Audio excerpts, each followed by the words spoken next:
I hope you do.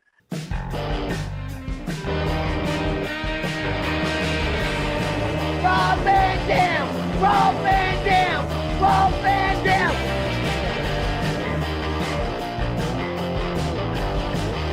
I'm Rob Van Dam. The whole show.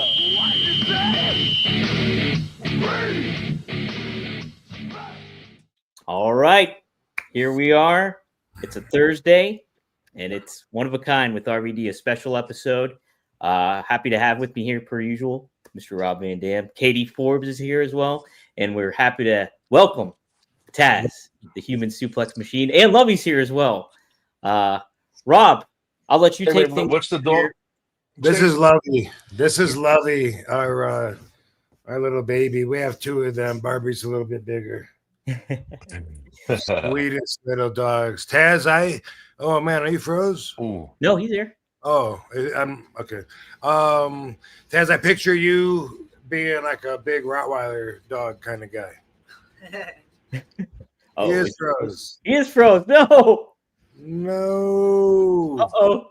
Taz, if you can hear us, you can maybe try entering and exiting back in. Buffering issues here, I think. I don't know if it's you guys or me. I'm not sure. I think it might be you. So maybe if try logging out, logging back, coming back in, maybe that can sometimes help. But we'll see. Dang it. Well, What's the common factor, the common denominator here? Because Dominator. What's the denominator? Because this happens like every week, doesn't it? well, yeah, with the let me remove the frame here for a second. Taz will be back. But I know Kid Cash, his computer just died, and then Sabu, when we had him on here, I think it just his phone died, right? So Yeah. might just be lag issues here. Speaking of Sabu, while we give Taz a minute to call back, I'm going to play this song. Yeah, good idea. One of my favorite songs that Sabu never really used, but that my friend Cushionator made for him. Check it out if you can hear it, which I think you should hear. Oh, let's start it over though. There's got to be a beginning, right? Why does it start it before it starts? Hey. Oh, so we're so I guess I don't know if it was me or what. But I think we're good now. What happened? I think we're good. Well, here we go. It's like take two. Well, here we go. Take two. Round two. Here we go. Cool. So yeah, we didn't. You didn't miss nothing, Taz. I just played this Sabu song, but so what were we talking about? Anything yet? Not yet. Not yet. You're saying that Taz looked like a Rottweiler guy, though. Yep. Yeah. I just couldn't catch the name of your dog, Rob. You said it. He's cool looking. What's the name of the dog? Lovey, like Thurston Howell the Third's wife, but she wasn't named after that. Katie liked the name, but Lovey like that. Yeah. That's cool. Yeah. Are you a big dog guy or no dog No, guy? well, growing up, I had Rottweilers. I had big dogs. Yeah, my dad always liked, but we don't have a dog right now. But no, if I get a dog, I'd want to get like a Frenchie, something like that. But no, right now, no dog. Cool. Yeah. Frenchies are awesome. All right. Well, I've been asked to do a lot of shows this week, and I wasn't ready to do it till now. To talk about Yes. Sabu. It's going to be rough. Taz, appreciate you joining us here, and a lot of the reason you're here is I'm hoping that I'll act tough in front of you and not bawl my eyes out.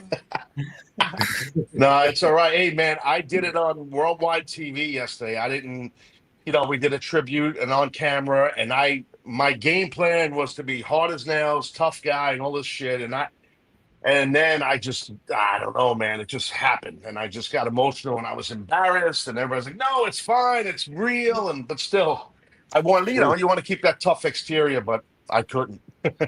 So yeah, well, you did great right away coming out with your piece that you said about him on social media. You're one of the first guys that I thought about telling, but I needed a break after just hitting two or three people, I bet. Yeah, I bet. Yeah, no. I was impressed to see like right away to see you come out with that because I knew I wanted to, and I haven't had like so many people were coming out. One fan, I don't know if it's called a fan, some follower on X, said, Rob, we want to hear from you, and I thought like, how insensitive, like what an asshole, But then I thought about it, and it's like that's going to be. I mean, I know people do want to hear from me, so. Here it is. Well, they do want to hear from you, obviously, but yet I get the asshole part because that's a lot of entitlement. I understand fans want to hear from Rob Van Dam, Sabu's best friend. I mean, you guys were. I mean, I just told someone this yesterday at work. No matter when it was, no matter how many years we all worked together. When I would see Rob Van Dam, I would think of Sabu instantly, and if I saw Sabu, I would think of Rob Van Dam. That's how close you guys always were, as everybody knows. But those in ECW, we saw it. So there's always that connectivity. So I mean that respectfully towards you and obviously Sabu. So yeah, the bond. I love how New Yorkers put in places like Saw. That was awesome. That's hard to fake. Let me see if I can do it. Like we all saw it. But Rob, you got to understand, I'm a product of the New York City public school system. This is not a good school system. See, my son went to much better schools here on Long Island, so he don't speak like me, thank God. I don't know. I mean, we don't have kids. One thing I wonder, if they're not doing cursive anymore, are we doing away with signatures? Yes, well, you just text it now. You don't have to really, nothing. Right? You don't have to write anything anymore. But is there still such thing as a wet signature required for certain accounting and tax purposes? I don't think so. Like if you sign a contract with stuff, there's like that. I don't know what you call it. That little click, autograph, like click autograph here, gimmick. We'll fake it. Yeah. Yeah. It's like the whole thing. It's just a big work, Oh, yeah.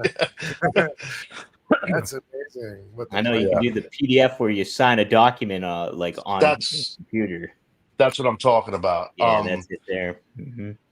Rob, so I'm sure you remember, you have a good memory. Even though once in a while you dabble in weed and they say it's not good for your memory, but I don't know, your memory's pretty good. WCW. Yeah. WCW. That's right. Yeah. The old like caveman looking like Taz. Yeah. Tasmania. Crazy hair. Yeah. And I remember meeting you there. Yeah. When were you there? Because that would have been 93, right? No, I think before that, like 92. Well, yeah, must have been the end of it. Yeah, I got there in December of 92, so it must have been the tail end of it, I guess. Because you were there, William Regal was there. Came together. I think Raven might have been there too. Does that make sense, Scotty Rob? Was Flamingo? Raven there? Raven? Yeah, I think Raven. Yeah. Scotty Flamingo. Yeah. Raven. Yep. Yeah, I remember that. Yeah. And I wrestled, I think, Joey Meggs, and I broke his nose with a clothesline by accident, and I didn't get a job. Is that what happened? That's a shoot. I didn't get it. He didn't duck. I said duck. Just did happen. I knew I was fucked once that happened. So one time Joey Maggs told me at an indie show, and I think it was after I just started with ECW. I don't know if he knew I was part of them. Must have been around that time because he said, I hate ECW. Hate it. And then it was a few months later, he's up there looking for a job. I'm like, whoa, Joey. Yeah. What are you doing? You hate it here. I didn't say that. No. You told me in Cordell, Georgia. No. I didn't say that. Man. Yep, that sounds like one of the boys. Yeah. I've been avoiding doing a lot of the other podcasts, but I've heard a lot of our friends and other people telling their versions or tributes towards Sabu. And I just gotta say, I appreciate all of them. I'm really touched to see how much he impacted so many people. I mean, he's all over my world, my universe, of course. But I feel like he's really gonna go down as one of the immortals. Like when Eddie Guerrero died, like that affected people in such a way that Eddie lives on like a like a Bruce Lee or like a Marilyn Monroe, and in such a way that fans still 20 years later are saying to me, like, I still can't believe Eddie's gone. And that's because they know the image, not necessarily the real person. You know, we'll be talking about the real person, but that image too is something that we're all really proud of. And I'm really proud for Sabu. And thank everybody for what they're saying. Thank you, WWE, for, and the family also asked me to thank everyone for the outpour. Nice. Yeah. On top of that, I wanted to say thank you for WWE for opening up Monday Night Raw, and with the image of and mention of Sabu. That was great. What I got to tell you is that everyone is getting all the facts wrong, and it's just repeated out there, and everyone has picked it up. The only thing, and this is not a dig on WWE, I'm just telling you the truth, like I always do. They had Sabu's name, a picture of Sabu, his birth date, and where he was born. And the only thing they got right about that was Sabu in the picture. Really? I see. I didn't know that. Well, correct it. Nobody knows. What's the correct info? So first off, his name wasn't Terrence. You know, that's something, it surprises me at a WWE level that they made all of those mistakes. And I'll start with Terrence. I liken that to the fact that like half of if anybody out there in the wrestling world believes that they know my middle name, it's wrong, probably, because it's always regurgitated that my middle name is Alexander, which it's not. Wikipedia used to put it there, and I never corrected it. I just didn't care. Why would I? And now it's every article I read. Robert Alexander Zakowski, and not only that, but it's even in some contracts. WWE, if they sent me a contract with that, I would say, wait, these guys are kind of big. They're not using Wikipedia as their source. Their source. Yeah, I don't know. But first off, Sabu's name is Terry. He wasn't born in New York. He was born in Michigan, just like everybody believed him to be. They said Staten Island, New York, I believe. Really? I didn't even realize it. Really? Yeah, it made me think that I didn't know everything about him until I talked to his sister. I was like, wait, does he have like a part of his childhood, like a whole, like that you didn't know? Yeah. And this is the one that everybody prints.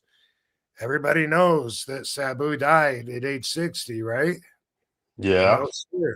No, he made it to 61. Wow, I didn't know that, dude. Yeah, wow. Every single report says he was born December 12th, 1964. I don't know who started that, but everybody regurgitates the same information when in fact Sabu's birthday was December 12th, 1963. Wow, I didn't know that. Holy Didn't cow. know that either. Those are pretty important things that Yeah, I wasn't aware of any of that. I learned something. I did not know that. Wow. Yeah. I don't know where everybody gets their information, and then they consider themselves, journalists or anyway. I'm not trying to bury anybody. I mean, I know how BS gets spread, but from some of the higher ups, they'll be surprised to learn that they've printed misinformation, which I don't think, some people care. Most people care and don't want. Anyway, so there's that. What else? Let's see. His birth date, his name, where he was born. I think it was just that in the picture. So there's that. Now, holy crap! All the heat that's gone to Joey Janela and GCW. Yeah. Ridiculous. I know it's heavy. I mean, I obviously wasn't at the show, so I don't know what happened or what happened afterwards. But I know you and I text on the side. I was just trying to gather some information and talking to you privately, Rob. But yeah, I mean, a lot of heat. And what happened when Taz and I talked? Taz said, have you heard all the talk about GCW? Or I don't know if you said GCW. I'm paraphrasing, but whatever you said, I knew what you were talking about. And I said, it's ridiculous. And you were fired up. You were like so pissed. And that's how they've got everybody. Like there's so many people I've read comments from social media followers that say GCW should be arrested on manslaughter. Regardless of the cause of death 3 weeks later. Like, thank God these people aren't in control of actually making real decisions, you know? Yeah, I understand. Yeah, no, you're right. And let me call Dutch. I want to call Dutch out here, okay? I enjoy listening to Dutch's podcast. What I heard him say kind of changed my opinion on how much to trust good old Dutch. What do you say? So he's talking about Kratom, and he's like, well, yeah. And James, the bloke, even says, "I know you're going to talk about that's a horrible English accent." Yeah, that was. I thought it was perfect, Rob. Let me try not trying. Belgium. James says, you're going to be talking about Kratom in a minute. So it's like, oh, okay, maybe he's an expert or knows a lot about it. And then Dutch Mantel goes on to say, Kratom is a horrible drug. It's worse than heroin. And then he goes on to say, well, I don't know how you take it. And then James is like, yeah, how do you administer the Kratom? I don't think you smoke it. He says, listen, Dutch, you know nothing about Kratom. Why would you even say that? And it helps so many people. And as my regular listeners know, I'm an advocate for Kratom. And let me just tell, like I told you, Taz, tell anybody listening, Kratom, and this is, by the way, in case you missed out on the hype, the gossip, Joey Janela had horrible timing when he put out this post about what his day was like setting up for the match or whatever. And he talks about Sabu being hurt. Big surprise. If he literally couldn't walk and his feet are bleeding, that's fucked up. But regardless of that, it says in there somewhere that Sabu was got some Kratom, and then so he could make it through the match. The way Joey puts it, he says he was on another fucking planet. I don't like that he put that. I really doubt that that's true, but I've had people say it about me. In fact, I'm gonna administer some Kratom. Woo! Did you know Rick has his own Kratom? You didn't even know that, huh? So It's like a wild man. To show you how dangerous it is. But anyway, so Joey's getting a bunch of heat. GCW is getting a bunch of heat. Everyone is saying, man, fuck that. I can't believe I ever supported them, man. They killed Sabu. First off, they didn't give him the Kratom. It was his own people. And I'll tell you what, for sure, Sabu had some Kratom, but he eats it every day. Guess what? I usually eat it every day. Katie eats it often, and I don't eat it every single day. That's why I know I'm not addicted to it. Sometimes I'll be like, hey, I haven't had Kratom in a couple of days. That would make me feel good. It's good for blocking pain, sleeping. It's great for and anxieties. It's a plant that comes from the coffee plant family, and they dry up the leaves, grind them up into a powder. And then you can put the powders in a capsule, in a drink, and gummies, or you just eat the powder. Rob, is it like I'm sure you've taken creatine over the years. Is it like tasteless when you put it in water? Does it taste like anything? Is it like creatine where it's just a powder? Kind of the opposite, bro. It tastes horrible. Yeah, I remember you saying that. It tastes really, really bad. So I've been taking capsules lately because it's convenient, because I got broken heels and can't really move around that much. So I'm at the mercy of whatever's I can reach. But when I would take the powder, I would fill my mouth with water first and then put the in and go gulp, and then immediately rinse it down and be like, woo. Yeah, it really tastes but they have refined it to make like some that taste like Kool-Aid. Like there's some drinks or shots. For sure, they have a little sugar in them, but then that makes it easier to take down. For the taste. Yeah, exactly. So the Kratom, when you take it, it works on your opiate sensors in your brain. And a lot of my friends have been able to quit taking opiates and take Kratom. A lot of followers have told me and thanked me for talking about Kratom because they've done the same thing. Can you get addicted to Kratom? you can get addicted to fucking chocolate. If you're a Sure. person, if you're a person that's going to be addicted to stuff, then stay away from everything. The answer to that is sure, it's possible. Can you take too much? Sure. But now people talk about it getting you high. I got to tell you, I've been taking it for, I don't know, 5 years or so. I've gotten high twice off of it. Both times were on purpose because I wanted to test the limits. The first time I took way, way, way too much. Sabu had introduced it to me. This is a funny story if people know about kratom and know. But anyway, I got the powder, and Sabu told me to take 3 ounces, and he meant 3 grams. Oh God. Oh wow! Big difference. Quite the jump. Big difference.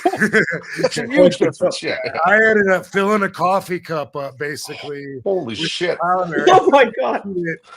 Dude, it was the worst experience. Like at first, I was like, "Yeah, okay, I feel good." Then I was like, "Hey," and then after a while, I was like, "Whoa!" And I was like, I was drunk and felt like acid at the same time, and it was not hallucinating, but I couldn't see right, and it was just. Yeah. It was horrible. That happened only the very, very first time that I ever took it. I've never, ever come anywhere close to that.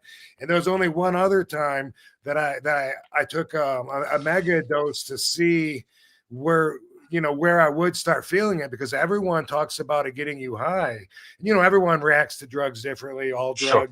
But for me, I did not get that at all. So one time I probably took maybe like 30 grams of it. And then I was like, okay, I get it. I guess I could describe this as a high, and that was it. That's my personal experiences. Every other time, it's just like after I take it, I'm like, oh yeah, I forgot I was pissed that my fucking feet were hurting or my back or whatever. Yeah. Great for pain, way better than weed, in my opinion, and great for sleep. And so for Dutch, that wants to say that it's like heroin. And by the way, it's not recognized by the Controlled Drug, the List of Controlled Substances Act. It's not. The government does want to control it. It is prohibited in certain areas, around the country, but overall, you can get it online. You can get it anywhere that you can buy pipes or kratom. They call them head shops. But what I want to do, if you guys at home watching don't mind setting your clocks for me, this right here is 500 milligrams, right?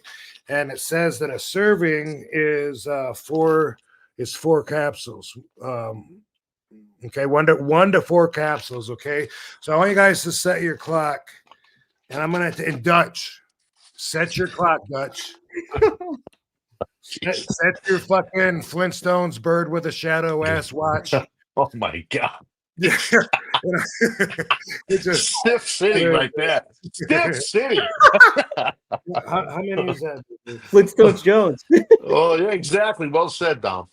Thank you. Where'd they go? Okay, let me get one more.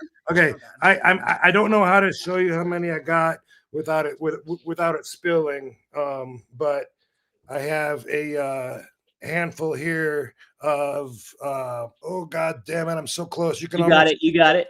It's there. Okay. Boom. Okay. Anyway, it says a serving is 4. So I'm gonna take 8, a double serving right now. I want everyone that sees me even act any different to shout out and say, Rob's fucked up. Okay. All right. Okay. I gotta say, I didn't expect this. No. All right. Well, you know what, Taz? You're not gonna notice anything. I do this. I know. I believe you, bro. We talked about this. I know. I totally believe you. I tell you what, I'm just impressed you could take 8 tablets of anything. Fuck, that would kill my throat. It's horrible. Dude, that would be fucked. My mouth would be all fucked up. I'm telling you, more. All right. So 3 times the recommended dose of something that's worse than heroin. Holy shit. RVD is out of his mind. Somebody call the suicide hotline. Oh my God. Anyway, I'm making a point, but I'm also educating. So, man, yes. All right. So anyway, There's been a lot of talk about it, about the kratom, and I'm an advocate for it. I always have been, and it had nothing to do with Sabu dying 3 weeks later. Y'all are basic thinkers, and you need to put a little extra thought into the whole thing. And you don't know, and Dutch, you don't know anything about kratom. And where did you get that information that it's worse than heroin? He sounds like Harry Anslinger in 1937 telling people that marijuana is the most dangerous drug and it makes you turn violent and chop your family up with a battle axe and a chainsaw. Did they have chainsaws back then in the 30s? Oh, sure. I think they did. Yeah, they had something. Definitely had battle axes. That's battle axe is definitely over there. Definitely over there. So as far as setting the record straight goes on that, people are saying shame on GCW for allowing a 60-year-old to get in the ring and have a match like that. And I can tell you, he's my closest dude friend, closest person to me next to Katie Forbes right here in all ways. Yeah. And I can tell you that he was 61 and he wanted that. He wanted that for a long time. In fact,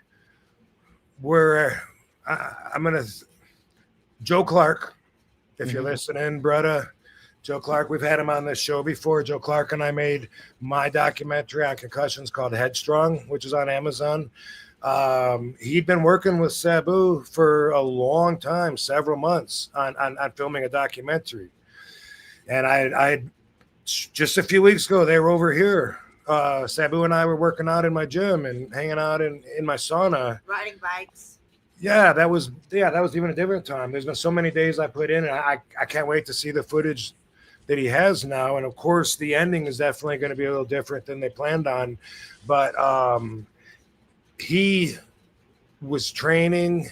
He was wanting to have this big retirement match so much that when it got down to it, he knew that he had more in him, One thing that he said when I saw him after his match with Joey Janela, he said, I got one more match in me. If you're still interested in doing that barbed wire match, I'm interested. It sounds like him. That sounds because I had talked to him before about being the guy that's his last opponent, which a lot of people would think easy. Of course you're going to do that, but he said, no, that's cheating. Just like he thinks two brothers wrestling each other is cheating because from his perspective, because they grew up, and they know each other too well, and so that's what he said about me just working him until I mentioned I've never had a barbed wire match. That would be something special, but I really didn't want to do a barbed wire match. I really didn't. He could have maybe talked me into it if it was really going to be his last, because I would have given anything to him and for him, and I did always. And so because of that, it could have happened. It's not my kind of match, as the fans will tell you, that all of a sudden think I'm anti-ECW because I don't like the garbage death matches. Well, we're the same. I'm the same as you. I mean, I didn't do it. Fans are surprised. Oh, you're breaking hearts right now. You don't even know it. Oh, stop. Yeah, that's crazy, right? I mean, dude, what made ECW so special was it was a potpourri of all different styles, and we kind of, it's the ice cream shop analogy. You can't have an ice cream shop, right, with just vanilla. If you're going to go out of business, you need a bunch of different flavors, and that's what we were. So you had a lot of different styles that clicked. It all clicked, and Paul deserves a lot of credit because he knew how to keep a lot of us in the right lanes. In my opinion, that's how I looked at it back then. Yeah, what's funny is you say you looked at it like that back then. I feel like I had to grow up to see that. Like back then, I feel like I had such a competitive state of mind that I felt like me and Sabu's style and our camp and our way was just the right way, and everyone else was just someone to laugh at. And it wasn't really until I grew up and got out of that competitive state of mind that I could appreciate what you said, everybody's flavor and everyone bringing what they brought to the show. And I'm like, I get it now. I get why the fans liked those people. And at the time, me and Sabu were like, fuck them, you know, because that's how he taught me. I know. You ain't got to tell me. I've heard it many times. I know. Yeah. Many times. What's funny is shout out to Nerd Bar Johnny. He said I was talking to him about, you know, I think Sabu would be touched. He'd be impressed to know, you know, how many people he's really touched and how many people are pouring their hearts out and giving a lot of love. And he said, yeah, but you know, there'd be several of them. Sabu would say, "Fuck that guy." I might be one. I might be one of them.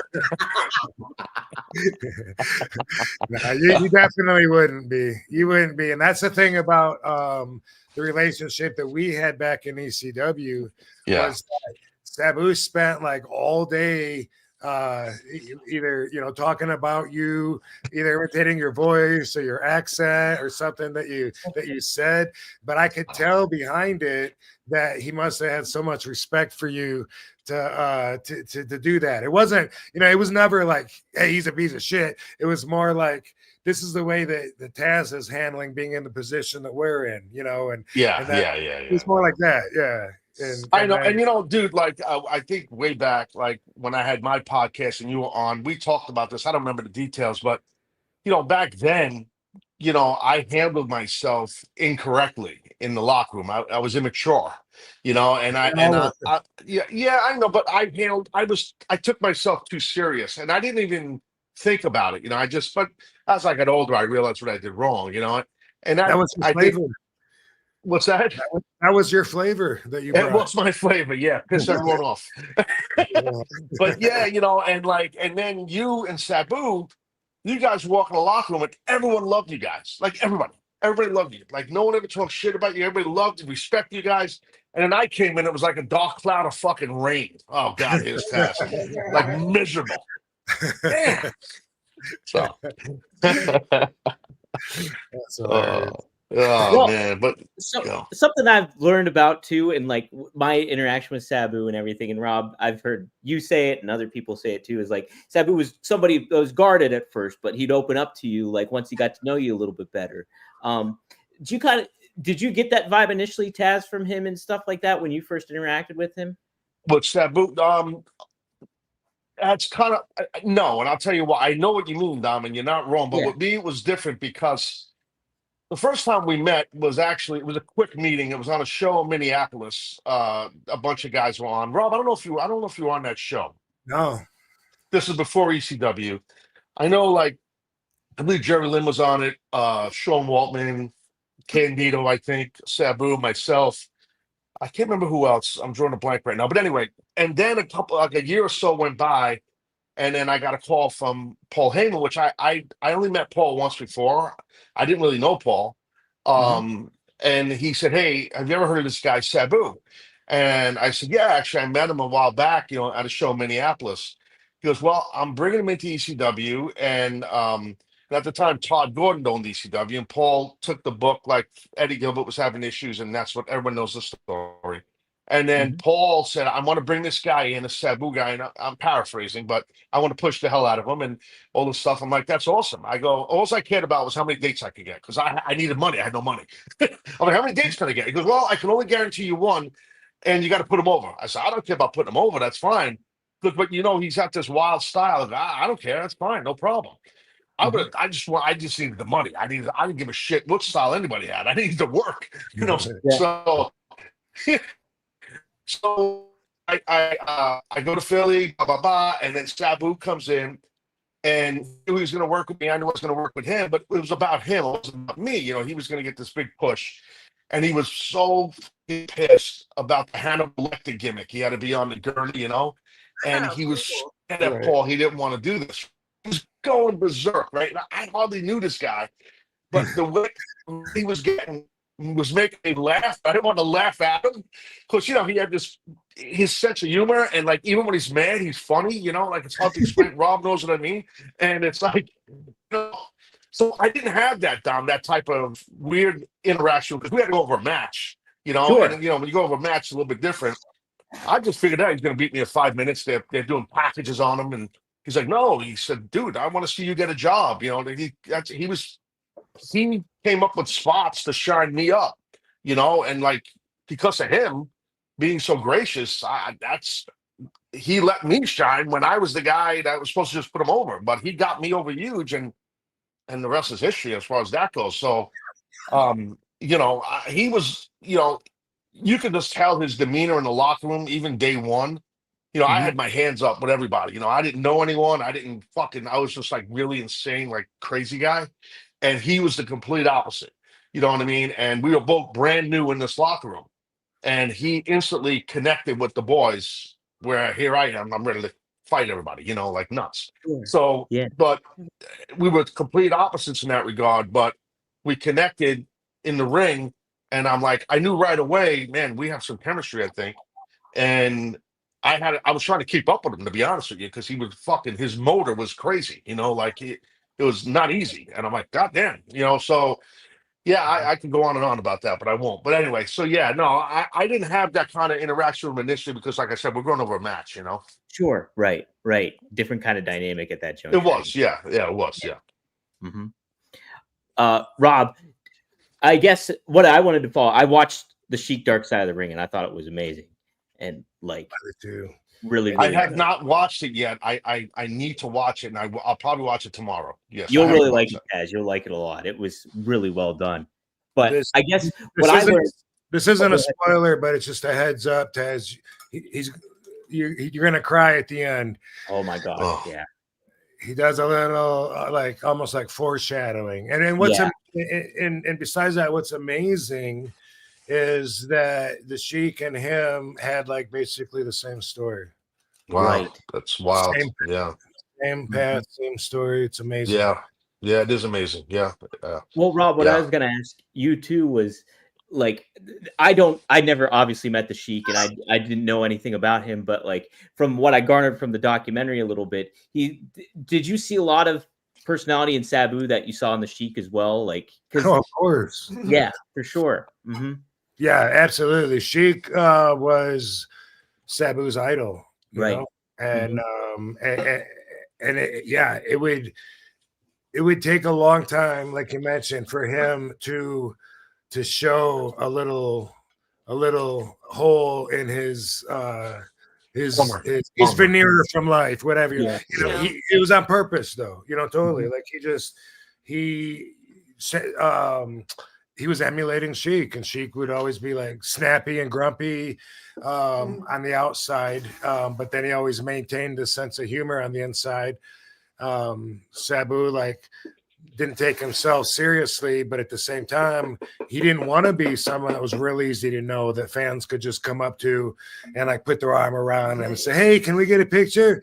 He didn't want to be like that. I remember when we were in Japan, he and I one time, and we were taking pictures with a line of fans, and after every picture, Sabu would kick him in the ass. Just to be him and be like, "Now get out of here." every one of them, they loved it. Dude, that's fantastic. That's funny. Let's I'll take a couple super chats here from people.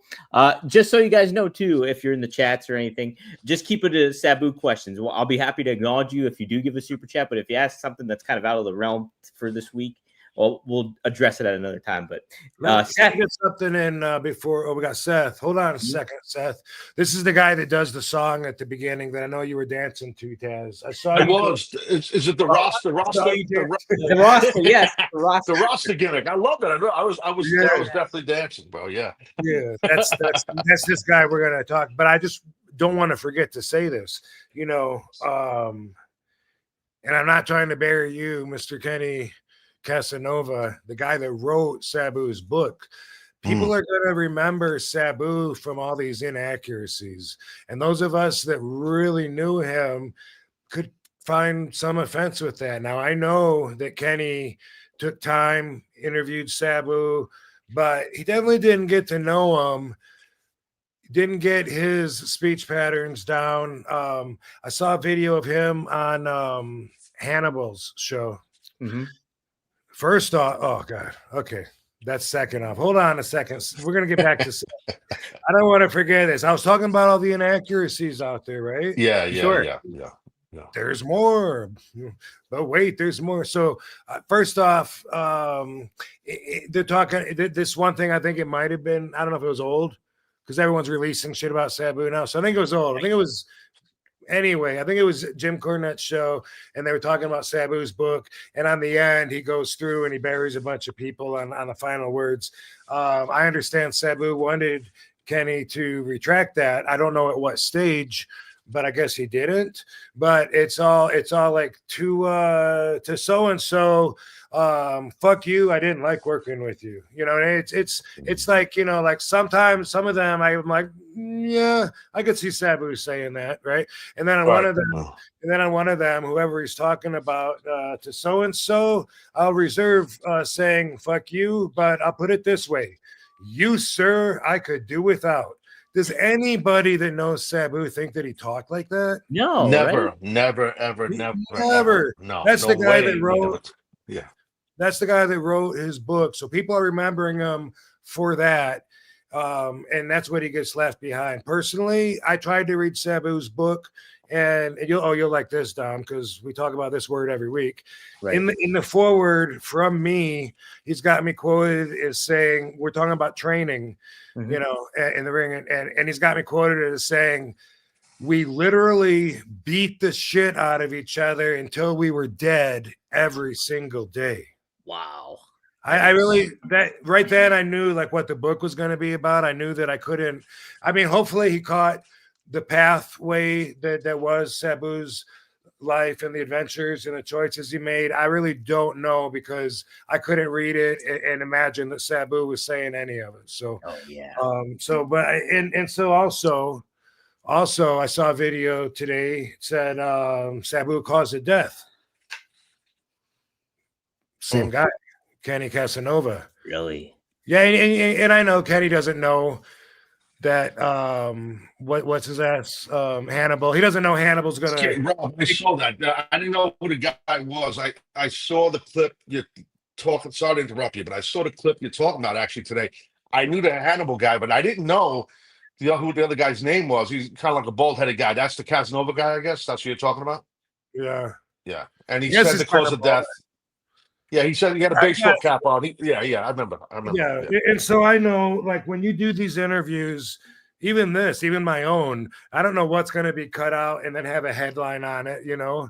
Like, I hated The Rock's punches. What? Like, they don't want to hear me talking about I hated mine worse. They just want to say, who the fuck are you? You're of course. Yeah. So, but having that in mind, I watched it, and Kenny Casanova says, well, it turns out that he talked to Sabu's sister Paulina, and also Jeannie's brother. I'm trying to think of his name. Yeah, he did say that. He did. Okay, yeah, he says that, and then he says, so it turns out that it was cardiac arrest. Right, that's what he said. I can tell you right now, and this is me, I talk to Paulina several times a day. I talked to the coroner investigator yesterday. They are not and have not released the cause of death yet. 100%. This is 100% fact. I'm 100% certain. Mm-hmm. And check this out. Taz, you remember he told me? Yeah, of course I do. Yeah. Guess who's got the authority to make decisions? He does, I guess. In Japan. Like, she doesn't want nothing to do with him or that life anymore. They never got the official divorce. Yeah. So we need her signature for several things. And I don't want to get too personal on on what the holdup is, but it's everything. And part of that is the cause of death. Wow. Wow. And I have gotten reached her through a mutual friend, and she doesn't want nothing to do with this, but trying to get her to understand that in the meantime, without her signature, everything is held up. Matter of fact, I'm going to check those Wow. notes to see if we heard any update, because I assume she's back in Japan. I would assume. I guess that's where she's back. Not in the States. She's in Japan. I guess. Right. yes, sir. Yeah. Yeah. Man, Wow.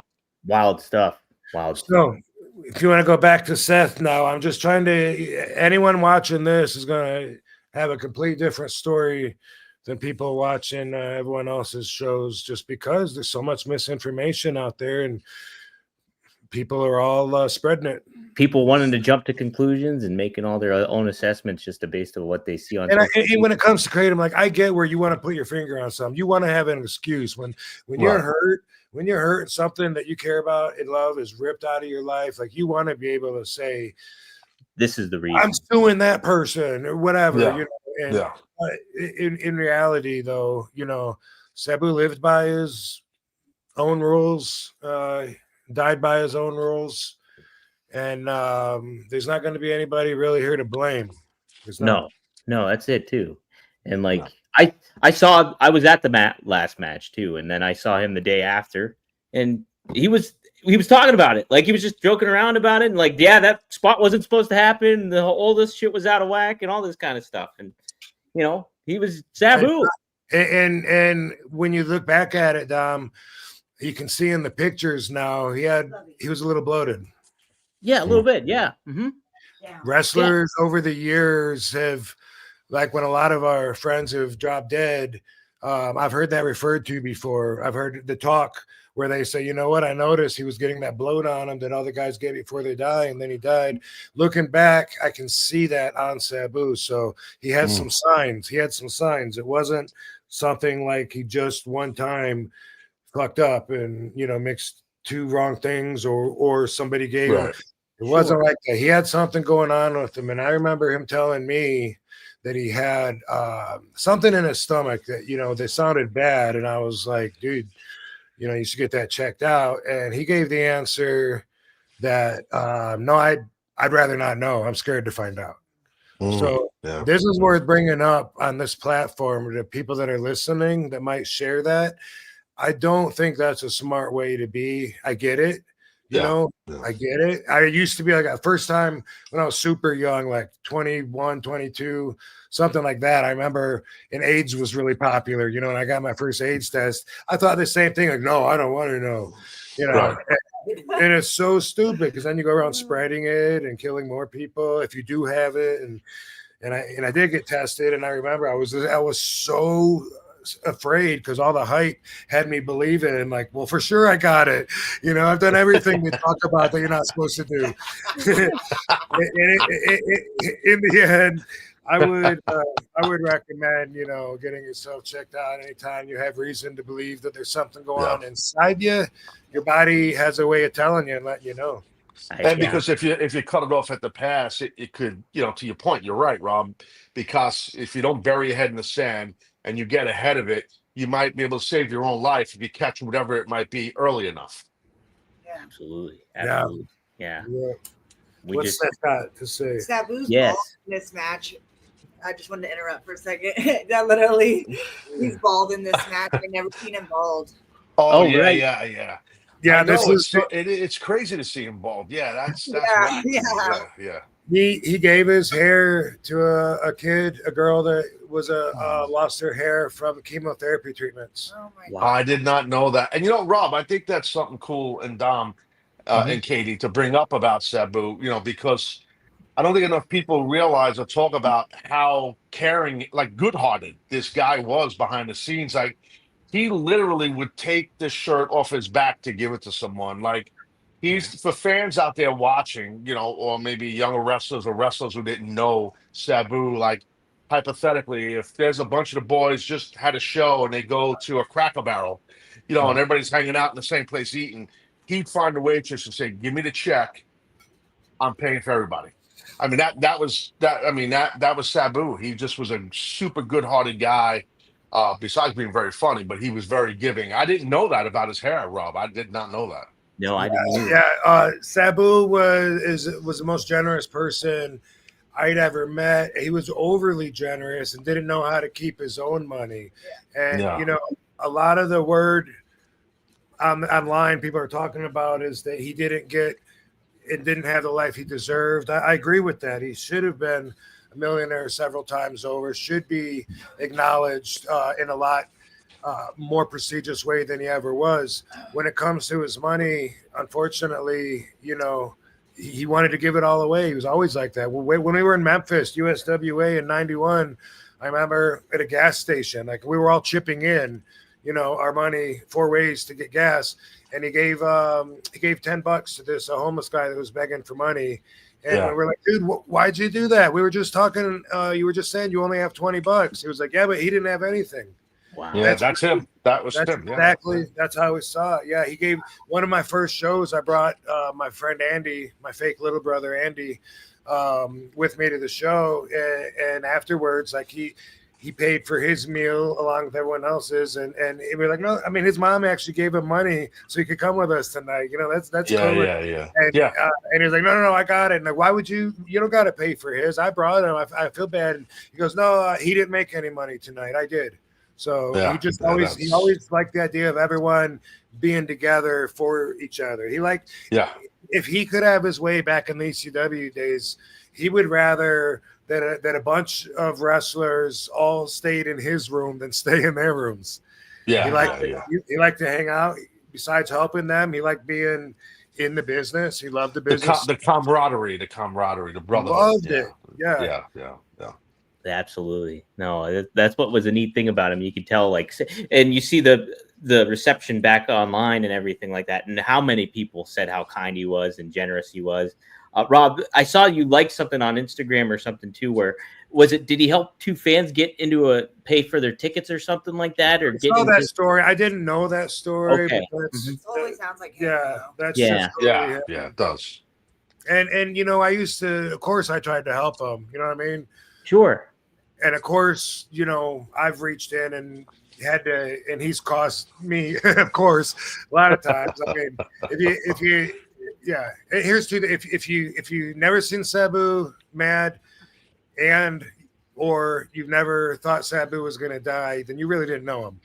So let me just say that. He's pretty heavy.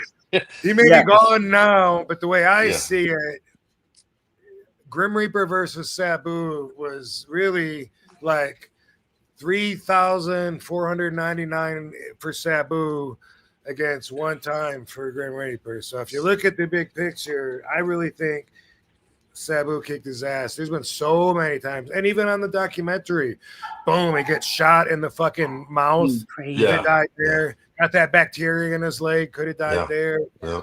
Those are just two quick ones, and I bet I could come up with more ways than there were attempts on killing Fidel Castro, and no one probably gets that very few, but so many. I mean, I pulled him out of the swimming pool when he was could have he didn't even know how to swim, right? And this was in Asoma days too, which made it even harder. But he would stand with his back to the pool on the edge, and he would jump backwards and catch himself with his fingers on the side to get wet and just pull himself right back out so he could lay in the sun. Sometimes his fingers would slip, and he didn't have a plan B. Wow. I would jump in there and grab him, and then we'd have a funny story afterwards, you know. Yeah, of course. Yeah. Times that's happened, but I can't remember what we were talking about before. But he was so generous and always was, and man, he would have. Well, here, let me go to another inaccuracy, and then we'll go to Seth. Okay. Don't know if it's an inaccuracy or just a different version of the story. I got mine from Sabu, but I've heard this story told several times that he went to WCW and that he had a job there, but that he wanted time to call his lawyer and his mom. And then during that time, they rescinded the offer, as I'm hearing, because Paul sent them the notice to desist. Cease and desist. I'm sorry.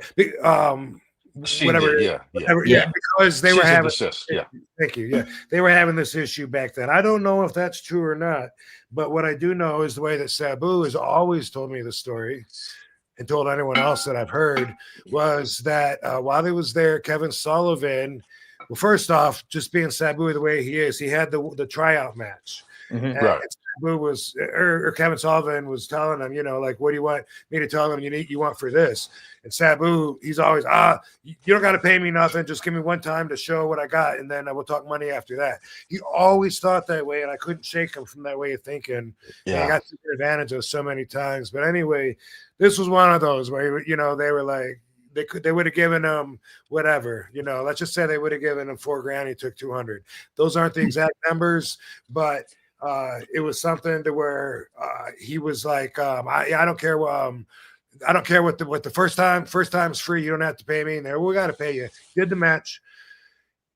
The way Sabu tells it, he got offered the contract. He said that his mom needed him.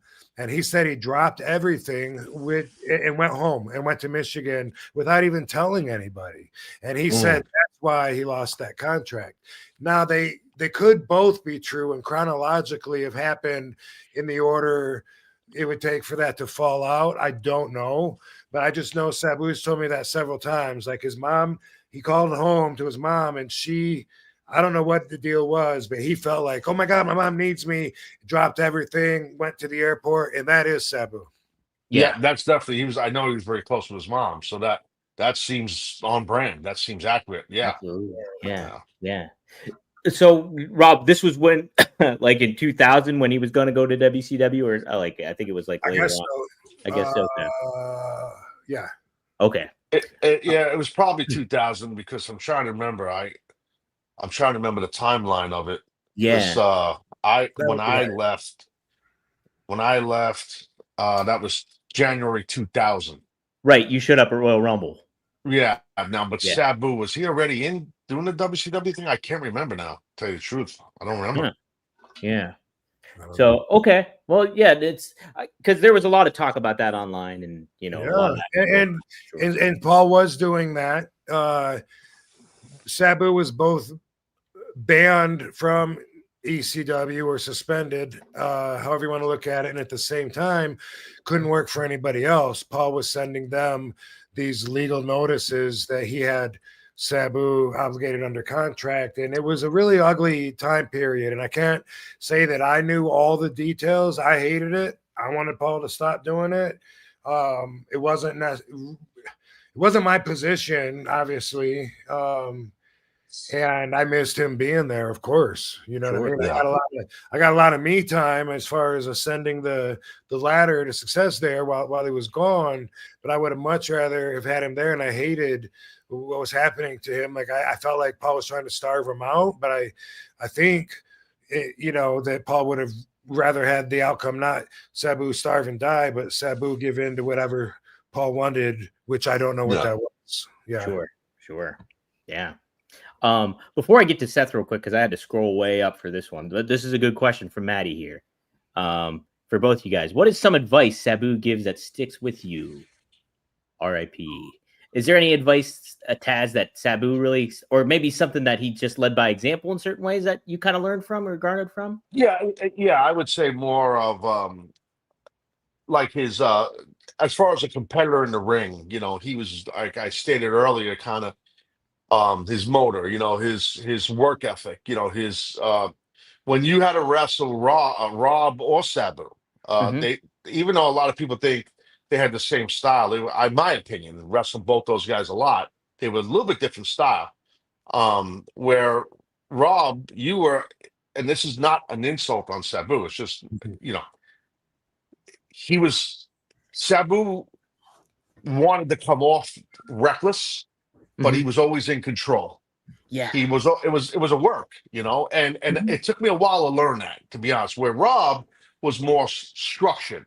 Like I'm talking about nuts and bolts of being a wrestler. A lot of fans think they know, they don't know. All guys that have whatever dirt sheets or podcasts, and they think they're experts on the business. You're not a fucking expert until you lace them up and you put some reps in and really work with guys. So there's different styles that you got to adapt to when you work with someone. So Sabu, I learned like, okay, he comes off very reckless, but he's not.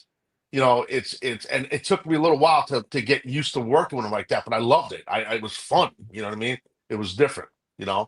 Where Rob, you just had to watch it and get your nose kicked off your face. So, or that one time where Rob kicked me in the throat, this was fun, and my voice disappeared. Just gone. My voice was just gone. I got out of the fucking ring. Out of you. You kicked me right in the throat. You did the high out kick, bro. It was a high out kick. You know what I'm talking about. and he caught me right here, and I probably should have turned, and I didn't. Like a tough guy, I just took it, and I just powdered. I'm like, well, fuck, I can't. I couldn't. And the ref came out. I'm like, dude, I can't even talk. And yeah, sorry, dude. It didn't even hurt. It was weird. It didn't hurt. It just like it was scary because I couldn't talk. Yeah. You know what? You know what's crazy? Is thinking back. I started in ECW in '96. I'm literally 5.5 years out of high school. That's crazy. We were so fucking young, and to think back, yeah. And men in their 20s, if you want to call them men, they don't know that. They don't know that they're still babies. They think they know everything, and they're actually brought up to think that we want to be them. Like, shut your old ass up. Like, I would never want to be a 20-year-old again. No, No, right? me neither. No, I agree. I didn't know you started in '96. I thought you started before that. In ECW, I mean. I know. I thought you started. I don't know why I thought you started in ECW. January '96 with Axel Rotten, and it was like the last show of the battalion in Queens. Yeah, that was I think my first weekend there too. But, okay, yeah. But anyway, when I met Sabu and we would train, he taught me the art of wrestling, and I taught him how to do flips and stuff. And so he didn't have that before. I remember him standing on the top rope forever and me saying, just do it. Just do it. And I'm like trying to get good. And then, like Taz said, his flips were more, I think you called them ugly. Isn't that what you said? No. No. He did. No, that was, he wanted. It was a work. It was a gimmick. He would botch shit on purpose. He would botch shit all the time on purpose. Yeah, we've talked about that. And then Meltzer would write about it, and then people would think, they did all so funny. Got flaws. Yeah, it's crazy. Taz, it's so funny that you said that though. Like, he's reckless, but he was like deliberate too at the same time. Oh yeah, I noticed that just like watching some clips of him and stuff like that. I think it was the one where he like leg dropped John Cena to the on the outside and stuff like that. Like, it looked like just insane, but you could tell like just by his body language that he knew what he was doing. Like, he did, and you know what he did so well too. Like, he'd hit you with a dive. Now, I never was a dive guy. I was a base guy. So guys were trusting me to catch them, so I had to catch them. But when you're a base guy and you catch, it's a worse shit going. Like, I wasn't an Olay guy where it's like, here he comes, let me get out of the way. Especially catching Rob because he was such big quads and glutes and hamstrings, big ass, powerful lower body. And I knew, okay, well, Rob's going to come in hot. So boom, here we go. And but he was trusting me to catch him. I had to catch him. Same with Sabu. Where Sabu, though, he would outsell you. He'd hit you with a dive and outsell you while you're selling, which he was just so clever the way he did his shit, like he would sell his ass off on his offensive move, Right. Well, I want to, just talk about his style for a second. Yeah, for Sabu, it's not like he's doing a gymnastic flip. It's like he's throwing his body as a weapon, And by the way, I apologize for being all heroined out on you guys. Dude, you're too much. Oh, okay, because I just want to make sure. Because here's another 8, which I'm about to. God damn it. Okay, another 8. Is there any side effect to this? I hope you're not going to get like diarrhea from this shit, bro. No, this is 5 times the recommended dosage to show you the worse than heroin drug that's out there wrecking our country. No, but I will sleep good tonight though when I go to bed. But I take a 10 milligram gummy. I sleep like a baby. You're taking 50 tablets. Well, this is this is. I gotta cut them in half. There you go. Yeah, I would recommend kratom for you if you like if you have pains or to help sleep. Like I said, we talked about it, but Yes. Well, Mm. oh, go ahead. I'm sorry. I know people want to get in stuff, but I got a lot to talk about with Sabu. And so when it comes to his style, he may have inspired what is now like the death match kind of mentality to at least to some extent for sure. But here's something that people might not notice, and I'm going to tell you the difference. And by the way, I got to answer that question too about the Sabu advice, which I will. Sabu always gave advice. Like he was always a professor, a teacher. He never minded like saying, boom, this is the way it is. And it was always like he's speaking for Sheik. But the thing about his style is like he used things as weapons that you would find around a ring. He used the chair. He used the table because it's right there. He wasn't getting doors and light bulbs, and that's the difference. And I've heard him try to explain that so many times, and people don't get it. Like, no, that was a chance thing. Even the gurney, because we would have those at the shows, Right. So it was more like his style when it came to the table and using weapons was grabbing stuff that's already there. Not, hey, let's put a fucking, as I said, pizza cutters underneath the ring. And Right. Boards, and Very gimmicky. Yeah, which if you ever did something like that, it would be like a really special thing. I don't know, like Metal Mayhem match, whatever the hell that is. But, even the trash cans are usually like around the arena. But so I just want to say like that was in his heart and his perspective, that was the difference. And me and Sabu always agreed whenever we talked about the business to anybody. If one of us had a critique, and that's the one thing I liked about him is that's what I lost.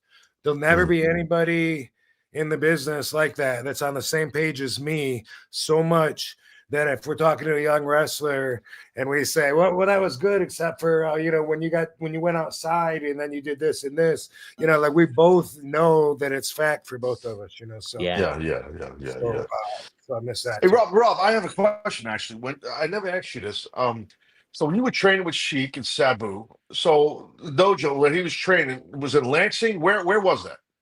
It was outside of Lansing, and it moved a couple times. So Williamston was one town, and Webster was one town. Oh. And then where were you? Where were you? Were you like at a hotel or at his house? Where were you staying? No, I actually lived. My parents only lived 45 minutes away. Oh, I didn't know that. I was all set to go to Killer Kowalski's school in my head. Oh, okay, so Boston. I was saving money up. Yeah, I was going to move to Boston, and then I found out the Sheik is right here, and I found out later, synchronistically, that the Sheik and Killer Kowalski both got trained by the same guy anyway, Bert Ruby. So I didn't know that. Wow, that's interesting. Yeah, that's wild. And how about that? He was on the documentary on Dark Side. Yeah, he was. Yeah, I gotta check that out tomorrow. I'm gonna watch that. Yeah, you'll like it a lot. Yeah, I will. Yeah, no, I'm sure I will. Because I got an opportunity once to wrestle Sheik, but a tag match. Really? In ECW. I don't know if Rob, you might not have been. No, you weren't there yet. It was me and Kevin Sullivan versus Sabu and Sheik. And Sheik. Now I wasn't there when it happened, but Paul had sent one of somebody to go pick him up at the airport. We didn't. It wasn't a car service, but it was somebody like one of whatever it was, a young wrestler, someone who helped out in the building, whatever, to go pick up Sheik at the airport in Philly. Sabu was already at the building. And I asked Sabu, listen, I never met your uncle. I have a lot of respect for him. What's the do's and don'ts? He goes, just don't say nothing. Just let him do whatever the fuck he wants. I said, okay, I'll just shut my mouth. I'm good. Right? So what happens is Sheik gets a ride from this guy. I don't know who it was, a younger guy. And as he's getting out of the car at the building, this is as he's arriving, Sabu told me the story, and it was a shoot. He threw a fireball at the fucking guy from the back seat when he got out of the car. It's TCW reader, right? And but it didn't hurt the guy. The guy was just, and then he started working the gimmick, and went in the building. Drove from the airport to the building, hit him with the fireball. The guy was okay, and the guy was terrified. We go into this match. Kevin Sullivan and I just shut up. Sabu kind of shut up. We let Sheik and Kevin Sullivan, the veterans, they worked. The two veterans worked it out. Sheik's supposed to hit me with a fireball. I have Sabu in some kind of submission, but Kevin and Sheik never. I believe Sheik never made it in the ring because he was fighting with Kevin outside the ring, and Sheik was all banged up and older. So now he's kind of stuck in the fucking front row, the Sheik. Yeah. And I'm with Sabu, and I got him, I don't know, let's say it's like a half crab. And I'm like, what the fuck? He's never going to reach you with the fireball because he's going to reach you. He's going to reach you. Dude, I don't know how the fuck it happened. He threw the fireball from the first row, and it hit me in the back. Holy shit. It was insane. It was insane. In front of about 300 people. And, and all Sheik said to me before the match, because I used to wear hot stuff a lot. Hot stuff's like an oil. Rob knows. It's like an oil that kind of has like a cinnamon smell. Brings like burns your eyes. Yeah, when you wrestle guys, yeah. And he said to me, "Hey, don't use any oil because the fire is gonna fuck you up." And that was basically what he said to me. That was it. That was it. And I already had all on my back. So Sabu, I said, "Bro, get this shit off my back because your uncle's gonna turn me into a torch." So Sabu grabbed my back. Oh, that was my story on Sheik. Yeah, That's so, great. That's awesome. I was gonna ask you, Taz, if you ever ran into Sheik, so that's pretty cool. That was just the one time. Yeah, I was very respectful. I was in awe of him, and because Sabu always spoke so highly of him. I also knew his career, Yeah. And so it was like, I was enamored with him, and and I think Sabu had a lot of that. Like you guys were talking earlier about how some of the stuff that Sheik would do, Sabu would do. He was heavily influenced by his uncle. He loved his uncle.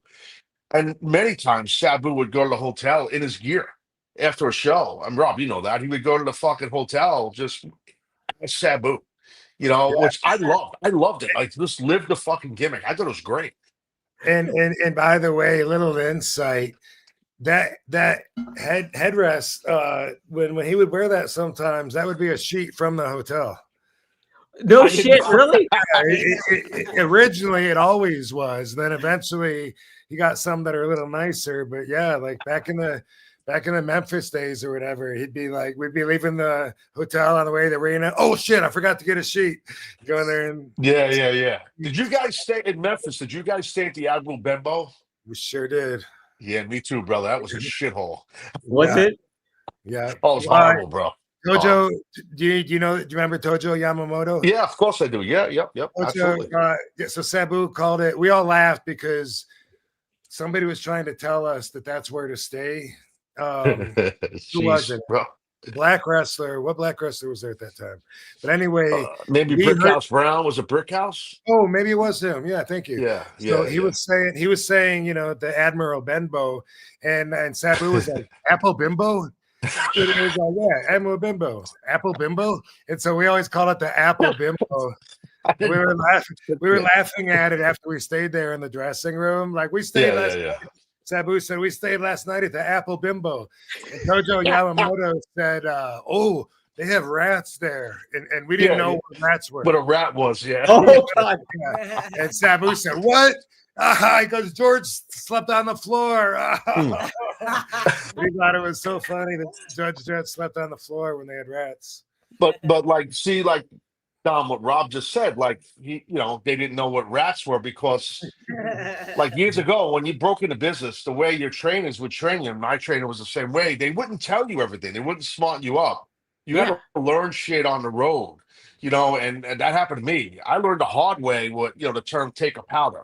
I didn't know what that meant, and I got sent to Puerto Rico for like 3 weeks. My first match was in Puerto Rico, and I don't know how to speak Spanish or none of that, and we did like 3 weeks of TV, and they had me squashing guys, and then the third week of the TV, a bunch of guys are gonna hit the ring heels, and I was one of the heels. Me and a guy named Alex Rizzo, which most know as Big Dick Dudley, God rest his soul, and Van Dam, Big Dick, obviously, and we broke in together and we were good friends. And so we're in Puerto Rico. He had his first match there too, just like me.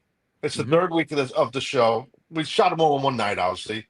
So the baby faces hit the ring, but they're going over it in the back with us, and they're telling the heels, all right, when we hit the ring, you guys take a powder. Sure. All right.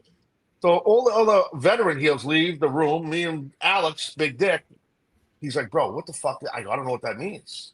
We didn't know what it means, right? We had no idea what it meant, right? We didn't know. So now one of the guys was Ted Petty, who was Flyboy Rocco Rock from the Public Enemy. Oh, okay, and he was wearing a mask. He hits the ring, and we don't powder. All the other heels leave, but we didn't know what it was. And then he nails me. He nails Big Dick, and he says, take a powder. And we start hitting him back. Right?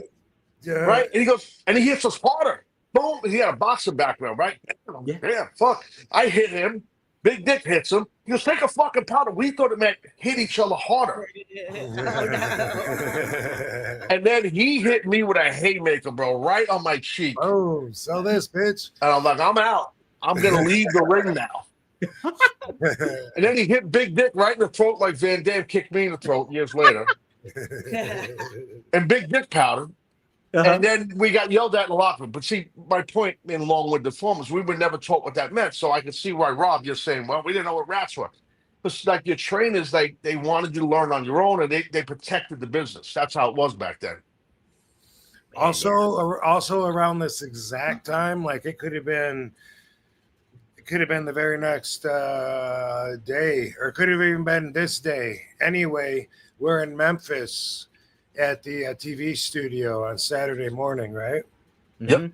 Sabu, I think he had a tag match with Judge Dredd, I believe. I remember him. I remember Judge Dredd, yeah.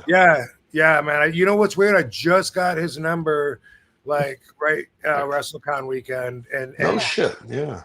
Yeah, been out of touch, and then Sabu passes, and I, couldn't tell him or couldn't. Yeah. Well, anyway, there's one, he's the only guy now that, no, Tom's around Samson.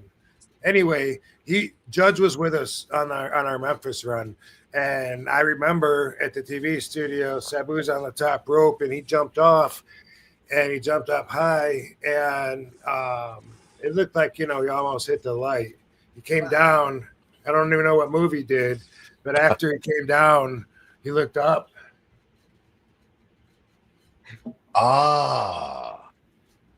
And he did that. And the I can't see your finger. Oh, sorry. There you go. No, I figured what you were doing. I figured it out. Yeah. He started doing that, and then he's doing this, in character, like he's all sure, a wild man and like spooked. And Yeah, he was spooked. just like pointing. Yeah, and the commentators, right away said, "What? I think he's pointing at the lights. I think he hit the light." That's what started Sabu. That's cool, man. Oh, I didn't know that. Cool. Yeah, that is very cool. Yeah, that's cool. He kept it, and he was like, "Well, I was kind of pointing at the light, but I was just because it was there, not because I hit it. He didn't hit it." But, so he did it. He did it organically. This was not like I'm gonna. The best shit is always that's organic. the best shit's organic. Always. That, yeah. It really is. Yeah. The Austin 316, and then you get the Sabu point. It's like some iconic stuff right there. Yeah. The RVD thumbs. That's true. Taz crossing hit. I don't know. That's yeah. Well, that wasn't too creative. I just crossed my arms. I thought it was pretty good. We talk about how people try to force it now, kids, and they're like, yeah. You come up with all hand sorts signs. of signs and Just keep it I simple, know. guys. Yeah. That's what I tell my son, don't, and I told him when he first broke in, just be yourself, be natural. By the way, Rob Hook says hello to you and Katie. I told him earlier I was going to be on the show. Yeah. Yeah, we talked about it with Kid Cash a little bit last week. Oh no Yeah. shit. Oh yeah, Kid Cash on. I didn't see that one. I like Cash. Yeah, Check that I don't out. have guests a lot, but I like to. But sometimes, when I do, it's usually a last minute thing, like right before the show. I'll go. I've always done that. I'm not good at planning, Yeah. Keeps but things entertaining. sometimes I like to talk the whole time and with Dom, and then other times I'm like, you know what, I'm gonna let someone else do the talking. And this one, of course, is special. I thought about trying to have everybody on, and I'm like, no, that'd be too chaotic. And already I feel like it's going by too quick. Like I want to talk about Right. Sabu for another 8 hours. I got like so many stories, Yeah. and shit that people don't know but would love to know. But Well, you know what's cool, bro? For me, like, going good. he was my biggest rival and all this stuff, but I'm learning stuff about this guy I knew forever. And Yeah, I'm learning from you about this guy, which is yeah, I'm learning some cool shit. I didn't expect this. I'm really happy about it. Seriously. yeah, man. Taz, did you ever ride in the Winnebago? Yeah. I've never. I was Yeah. just telling someone yesterday about the Winnebago. Oh, Yeah. no, I did not ride in it. I didn't. No, I did not. At that time, I was kind of anti Winnebago. So, I was anti Winnebago, and I think the Winnebago was anti Taz. But no, I've been near it, and I know very well about it. What was the dog's name, Sabu? The little poodle he had, that Sabu had, bro. He was always high. The dog was always stoned. He was always high. I can't remember the name. He had a dog for 18 years.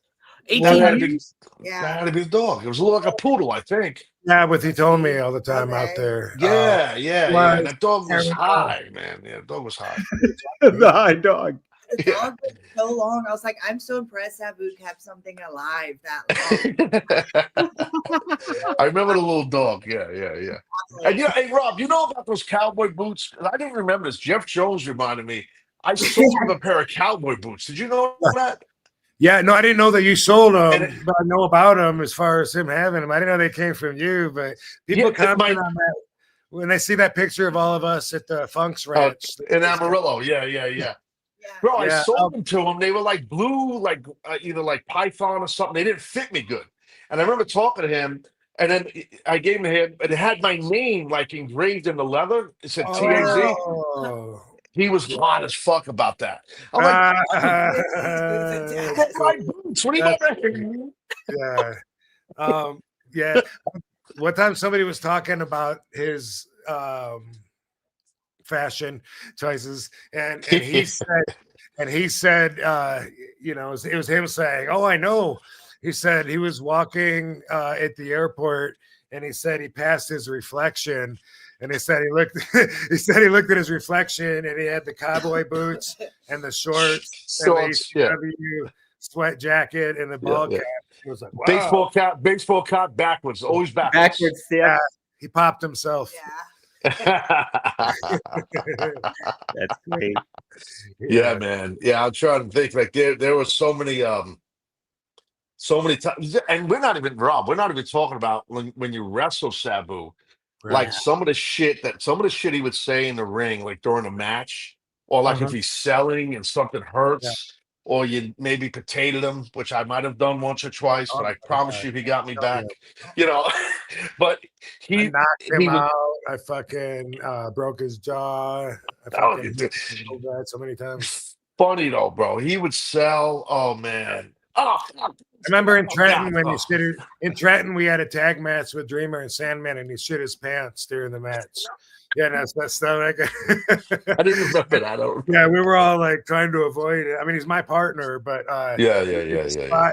We did this spot where I'm down, and the one that the Hardy Boys stole from us, where I'm on my knees, jumps off my back and does a leg lariat into Dreamer. Dreamer's like, "Oh, get out of here! You shit your pants." That's how he discovered it, I think. That move was, "Oh, you shit your pants." I know. I know. I did. That's how he would be. Oh man, bro, we wrestled on that Raw when we did that shoot invasion with WWE. We did the WWE invasion, not within WWE, when ECW right before Belly League. Yes, like right before the 97. Yeah, and then I was wrestling Mikey Whipwreck on Raw. Sabu's supposed to come out and he wanted to jump off the R. Yeah. Had the big RAW Raw, Right. Yeah. and he wanted to jump, and WWE was cool with it. And Team Taz, like I had all my guys, they were going to catch him. So he's going to be. They kind of ran over there, and then Sabu's supposed to do this big dive, but he falls off the fucking R. He just fell off, like it just. Didn't it kick back? Didn't it kick back when he pushed? It kind of did. Yeah, that's kind of what happened. It wasn't like strong base. Like the and ladder, I could hear someone holding the ladder. Correct. Exactly. And I can hear. I'm in the ring. I go, oh, fuck. I heard him. I'm trying not to laugh while it's happening because I know nothing's gonna hurt this fucking guy. You can't hurt him, And then you guys were there to catch him, or someone was, right? It was Team Taz. It was like 6 guys, young boys. And just landed on the ground in front of you. A couple. He landed in front of Chetty's the only one. Chris Chetty's the only one who got a little piece of him. I think, if I remember correct. They felt bad. They tried, but he just came up real short. You know what I mean? But he was okay, thank God. But yeah, and we would always joke he fell off the R. He fell off the R. That was like an inside joke. Hey, to answer the only question that we've taken so far, Sabu always gave advice to everybody. I feel like, well, not everybody, but I mean anybody that wasn't his age or older. It seemed like he was comfortable anyway saying, oh, don't ever do that, or you should do more of that. Like he was assertive in that way. And one of the best advices he gave me way back in the USWA days, he told me and Dango, you remember Dango, Taz, right? I do. Yeah. I haven't heard his name. Other best friend that died. Yeah. Both of them. Yeah. I do remember him. Yeah. Yeah. The other one just found out he's got cancer too. So, geez. Boom. Yeah. But Sabu, we were talking about the girls there. Me and Dango were right out of high school then, 1991. Wow. We're really a 2 years ago. Anyway, we were talking about the girls, and it was Miss Texas, the black. Oh, Jacqueline. I guess it would have been. Yeah. Anyway, we were talking about her and flirty or whatever, and Sabu is like, the girls are the boys. You don't fuck the boys. That was some of the best advice to answer your question. Sabu said, don't fuck the boys, and the girls are the boys. And so first off, when I met Katie, she didn't have to hear like years of rumors of me getting with everybody in the business, like a lot of the guys and girls have. That's a recipe for disaster.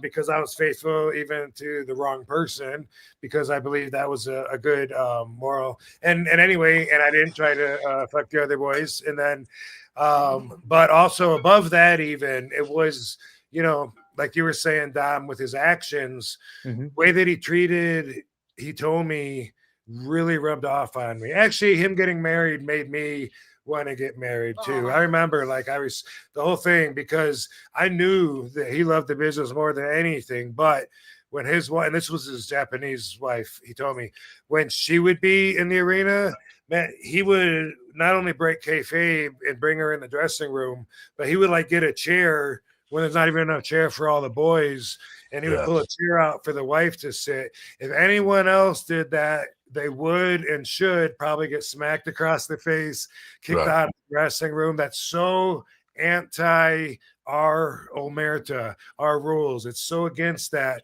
But the fact that he put her so important that he would do that, and he would say, what are you going to do? Give me the heat for it, I'll absorb it. That really rubbed off on me and made me want to make my wife priority. And then because of that, when I got the right person, she already knew that I had all these morals because I had a great reputation, but also she was able to trust me right away and not ever worry about if I'm going to screw her over or whatever. Like most of our peers do. Most of our peers are adulterers, and that's part of wanting to get in the business, the rock and roll lifestyle. And, so that's another thing that makes me different, and seeing that on Sabu, whether that was always true throughout the years or not, but just seeing and recognizing that for that time period rubbed off on me for sure. Absolutely. Yeah. Good stuff. That's a great answer. Better than my answer was. Yeah. Well, I wanted to get that in because It made me who I am. He made me who I am. I mean, it's not just the wrestler in the ring. Yeah. But Yeah. when you're 18 years old, you're so impressionable. Yeah. You know, in your 20s and your 30s, you're still impressionable. I didn't grow up till my 40s. But when I think about traveling in this crazy business, living on the road, I'm not just learning from Sabu how to, you know, live out of a suitcase. I'm also learning how to treat people. I'm learning about life, learning about consequences. And it was at a point in my life where I was definitely molding into the man that I would become. So, yeah. Oh, how nice is this? That's This nice. is great. That's nice. I just have my cat over here. That's it. And part of that would be sometimes eventually, and this was more after ECW, I would know when I didn't agree with his decisions, and I would know, like, Sabu, that's not it. You know, why don't you keep that money instead of just dropping it? You don't know what she's doing with it, and even that helped shape me. You know, wanting to do things that he did and emulate him, and also wanting to not do other things. You know, that's all part of being influenced. Absolutely, no doubt. Yeah, so it's good to balance it all out. Yeah, for sure. Yeah. Seth, he did say, thanks for the $50 too, Seth. Jeez, oh man. Oh, wow. Whoa, You're so generous. Seth is our sponsor. $50. Yeah. Love and respect to Sabu. Wearing the Venice Beach Club shirts. Yeah. You haven't been around, but maybe Yeah. hopefully you've seen him on the shows too. He's got some good merch. That sounds cool. That's telling him because they're his shirts. Yeah. He's the guy that does the song again. He's the song kidding. guy. Okay, nice. A little higher. Sing it down. Steph Little is a higher. Yeah. Wow. Look at Dom. Love and respect to Sabu. I'm lucky to get to see him wrestle a ton back in the day. And Taz, too. What's up, Taz? Love you, bro. I say Rocket Buster all the time. Yes. That's old school. Wish me luck, guys. Had open eye surgery in the morning and feeling like hell right now. Good luck on that, Seth. Good luck. Heal up, bro. Hope you can hear us okay. You're missing a very handsome Taz tonight. You are. Yes. See that? Taz, you look dashed tonight. You look dashed. Thank you. Well, that's right. That's what I aim for. Slong Dong Silvers, thank you. Says, pardon my name. I got to referee 2 Sabu matches, one with Genie too. I will never ever forget. One love and RIP to the legendary Sabu. Nice. That's nice. Very cool. You know, everybody knows when he lost Genie, he was really, really hurt. And man, it took until just a few months ago to start seeing him feeling like happy again and stuff, you know. Yeah. So yeah. Didn't he always have the card on it that he wore too? Was that or lanyard? You know, something else that people probably don't know. He prayed before every match too. He would get down on his knee on the ground, and he would pray. And he had the cross hanging from his rearview mirror in his car when he had a car back in the day when we would drive around to all the towns and stuff. And he definitely was a man of faith because I had several conversations with him about it. Wow, that's that doesn't surprise. I didn't know to that details, Rob, but that doesn't surprise me. I've seen him drop and do a prayer before a match. I have seen that, but I didn't know it was that. Yeah, but that's awesome information to know. Yeah, I didn't know he was strong in faith too. That's pretty cool. Yeah. Frankie, you always ask the good questions. $5. Who were some of Sabu's closest friends in ECW? Also, when did you guys start having awesome matches with Sabu? So I'll just say this: as far as like who his closest friends were, I mean, he was friends with everybody.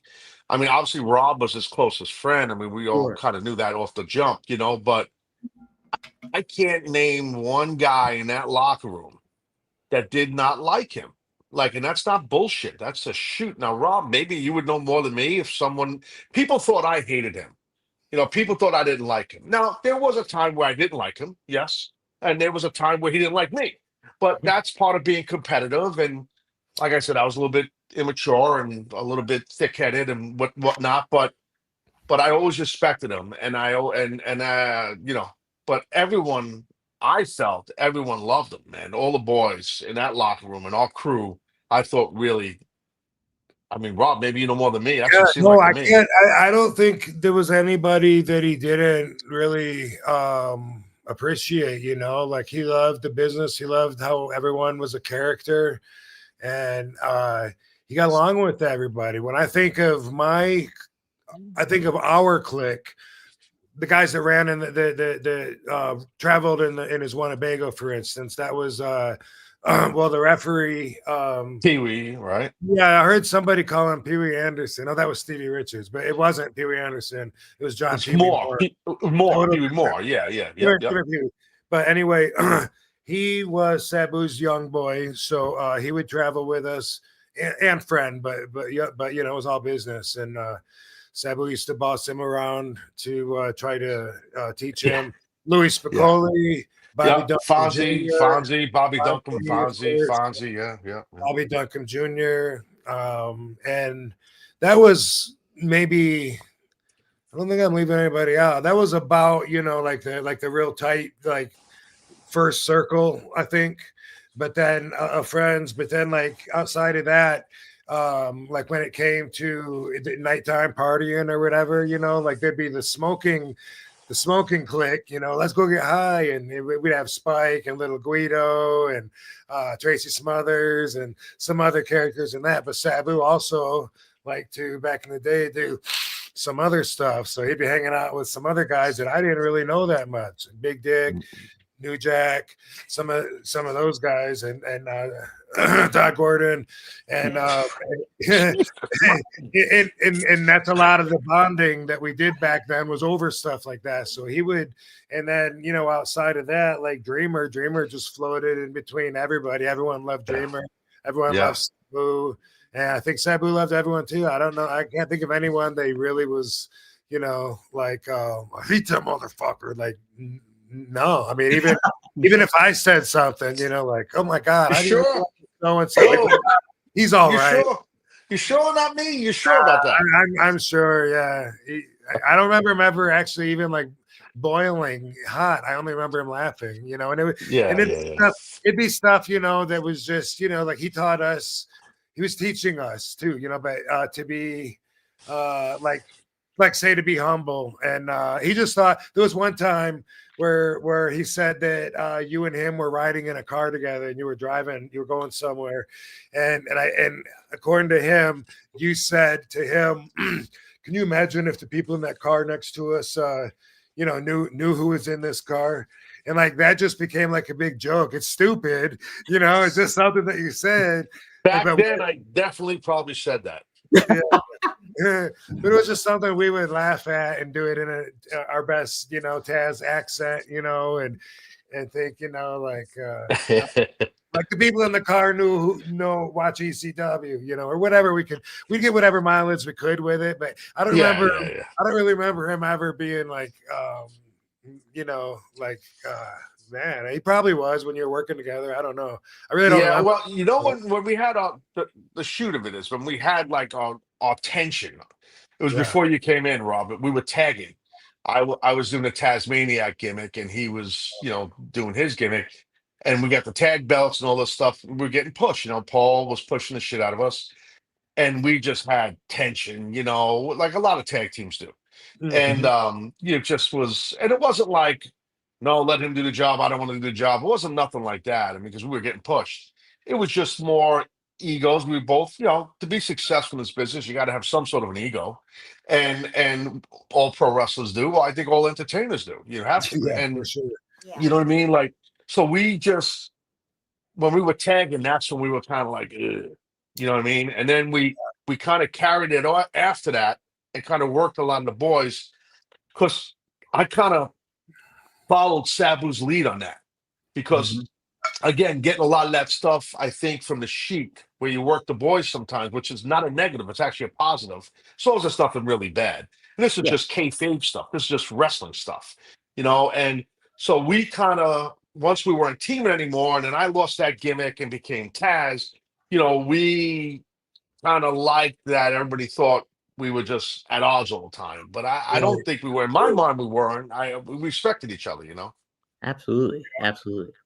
I think, and like I told you off air, like I was catching up with the, you know, the Barely Legal up to 1997 and all that stuff. And just seeing the long-term story aspect of it all. And the cool dynamic that, like, how good you were on the mic in the ring and like kind of establishing this, and how integral of a part Fonzie played in all of it too, I thought. But then you had that aspect. And I was almost comparing it in my head like to Jaws in a way, because it's like you never see the shark, and like Sabu at these times where like you didn't see Sabu. And then there was that aspect of you're the one doing all the talking, and Sabu was not one to do all the talking. Correct, because Sabu didn't talk, and I can't take credit for any. It was Heyman's idea. Sure. I mean, just flat out, it was all Paul's idea. And you know, it just worked because I was able to build heat. The Sabu was over like Rover, man. He was just fucking over. So the more he wasn't there, and the more shit I talked about him, the more of an asshole I came off like. Right. And I knew what I was doing. It was by design, and it worked. You know, Sabu knew it too. You know, it's work, right? We're telling stories. Absolutely. And it's something that was really refreshing to be like, man, this is going over well over a year, and then some. And it's just such a cool aspect of it all. So you gotta have that long-term storytelling. And then Rob came in and ruined the whole thing at the end of Bailey Legal, and he jumped me. Yeah. Someone asked both. They want to know both of us when we started having good matches with Sabu. For me, I don't know, because like I didn't realize, like when I was green, I didn't think that I was green. I didn't know that I was green. You know what I mean? When I got ECW at 96, like I said, I was still really young and green. I wrestled Sabu right off the bat. Afterwards, after our first match that we had at the ECW arena, when I went back to the dressing room, the boys were on their feet back there, and they all clapped, and they were all waiting by the door, and I had to like walk through them while they were clapping, and I didn't understand like why they were clapping. I really didn't know. It sounds weird, but I really didn't take it as if they were applauding me. I'd never seen that in business, in the wrestling. Yeah, it wasn't something that I didn't recognize it, and I was taught, like you're either a fan or you're a wrestler, that whole thing. Same. Yeah. So when Sabu came back afterwards, and then I told him what happened, and I said, "What was that?" And he said, "Oh, because I thought maybe it was a tradition they do at the end of the show. I don't know." But he said, "Well, he said, oh, he goes, that was for me and you because they really liked our match." And I said, "Really?" And he said, "Yeah." He goes, "Me and you have matches like that all the time, but they'd never seen anything like that, So that's cool. Yeah. That's what he. Yeah. So to answer the question of, I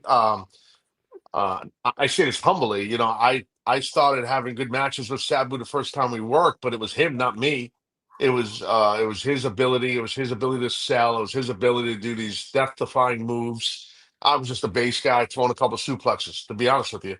So it was just him. That's what my role was, and I didn't have to do much, like he was the star of the show, not me. So it was easy, I mean, seriously, I just had to be mean and do some good offense and let him do his shit. I mean, that's kind of what we always did. Absolutely, yeah. Now, Taz, did you notice a lot of, like, when you wrestled somebody like Rob or Sabu and stuff like that? You were trained by Johnny Rods, correct? Correct. Yes. Yeah. So did you say, and like Rob and Sabu always talk about how Sheik taught them the foundation, like just the wrestling aspect and like trying to get the pins and stuff like that. Is that kind of what Johnny Rods did for you too in a lot of ways, or was his philosophy a little bit different of a teaching? Yeah, no, it was. His philosophy was your base work had to be strong. Your bumps were the most important thing, and you had to know how to chain wrestle. And I had a judo background, so the wrestling part of it came quick to me, and the bumping came quick because judokas bump just like pro wrestlers bump. So that part, the psychology was tough to catch. But no, I adapted more submission based stuff. Not from Johnny Rods. I mean, Johnny Rods trained me, but he's also the guy that said, "You're never going to make it. You're not tall enough." So, and he was 5'10", and I was maybe 5'9". So I don't know, but whatever. But not everybody loves their trainer. Let's put it that. I don't want to be an asshole now. But you're turning me heel, Dom. You're turning me heel. My bad. Okay. We're getting the little hot now. back. I was trained. I'm proud to say I was trained the right way, as far as just like Seek would train guys, or Kowalski would train guys, or back then Dr. D. David Schultz was training guys. They were credible schools, like credible men.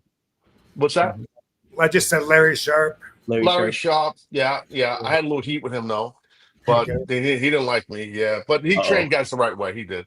Well, it's a North New Jersey, New York thing, and I didn't want to put over one of his guys, and then it got ugly.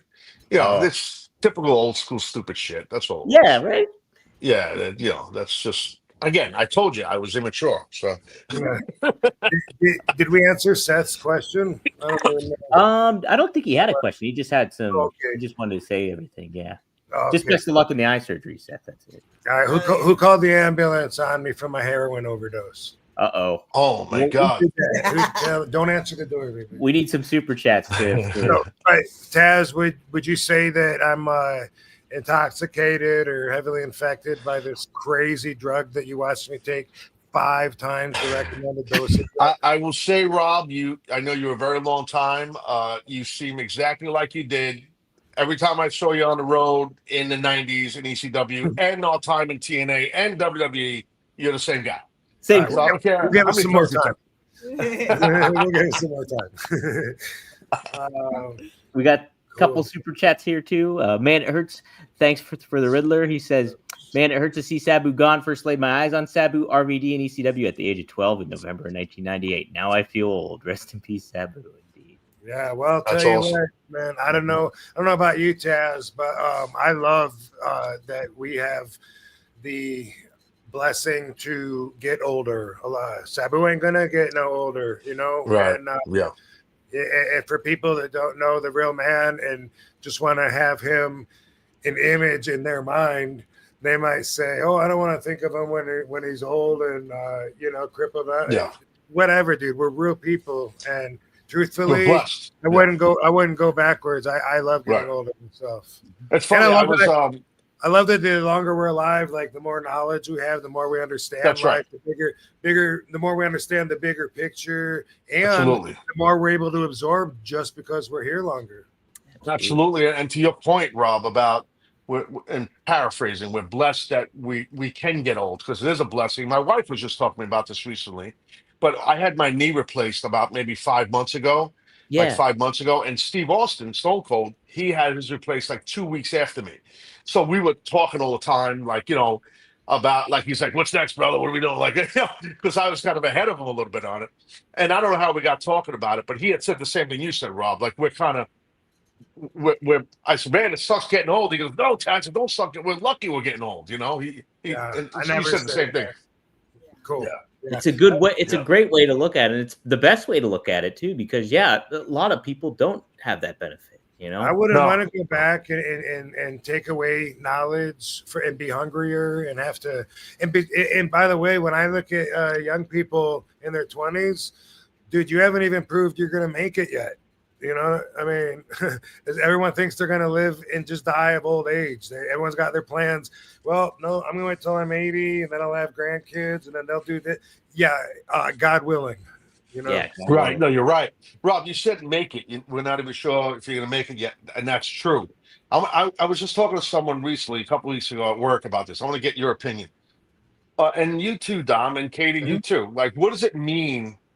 What's you guys' definition as female or male pro wrestlers to make it? Is it, all right, he or she won a championship, or he or she's making the amount of money they want to make and they're making a great living? Or is it that, hey, I'm on TV, that means I made it? What does that mean to make it, in you guys' opinion? Yeah, well, for me, like when I used it there, I specifically was saying people in your 20s, you haven't proved that you're going to make it to your 30s, let alone your 40s, your 50s. Like the older you get, the more you're outliving everybody else. And it's like, you got to go through that still when you're young, because you still got all that to go through and you have proved that you're going to make it to the next stage. So but as far as specifically as a wrestler, I think it's circumstantially going to depend upon that person's goals. You know what I mean? Yeah, that's what I was thinking. If somebody says, you know what, I'm making enough money to afford the life that I want, and or whatever their values are, I can see it's growing. My paying my dues is paying off. I can see where it's going. I'm in a place right now where Everyone can look at me as successful, but really it's by somebody's own standards of success. That's what I think. Okay, I great think- answer. Yeah, and I think too, it's like I look at people on television and stuff like that when they're wrestling, and I'm like, oh man, they're really underutilizing this guy or gal, or like they're jobbing out all the time or something like that. And then I take a step back and I'm like, well, maybe they don't necessarily care about that if they're doing like they're getting to work in the ring, and maybe that's what they love. They're on TV. Yeah. They're on TV and they're making a fair amount of money to support their family. Like it's because I would always think about like, oh man, you got to push this person or you got to make this. It could just be to make it to even have one match. That's how I Sure. looked at my own goals when I was young. Yeah. I was Yeah, like, yep. bro, I'm gonna be a wrestler. You know, I'm gonna at least give it a try. I don't know if I'll last. Yeah, so at my first match for me, I would have been like, dude, I made it. Look at me. I'm a pro wrestler. I'm on a card. Right. That would be, that extreme. So it's Taz, all is there some way subjective. you- Yeah, that's why I'm asking the question. I'm curious how people think. Yeah. But Do then, like, you The feel a Rock, certain way? I would do movies, and like I feel like he just dreams and does just so big. So like Yeah. his level made it. Like maybe somebody that's even made it to a huge level is like, well, I'm not like on the Rock's level. So that's Right. with Rob, that it's on everyone's personal preference. Absolutely. Right. By the way, he's a On the total overachiever. He definitely is. Yeah. My goal, when I was young and breaking into business, I had 3 goals. I wanted to make a living at the business. I didn't care how much money because I had so many odd jobs and blue collar digging holes. I was the guy. Guys say I had to dig holes. I really did dig holes, right? So I worked for a railroad and I was a trackman, so I had to install railroad tracks with a gang of guys, like 5 guys every day for 8 hours, and then go to the gym. And I would use my vacation time to work like indie shows or go to Memphis or go to Texas or go wherever. Anyway, so I wanted to make a living, no matter how much it was. I wanted to hold some type of championship. I didn't care what it was. Mhm. And I wanted to wrestle in my hometown, obviously New York, but in Madison Square Garden one time. Yeah. So that was my 3 goals. And, it took me 7 made years to make it. I did. It took me 7 years to make a living. I won a championship in some small promotion, like a light heavyweight title, and I thought it was a vinyl belt with like plastic. And I'm like, I fucking did it, and Yeah.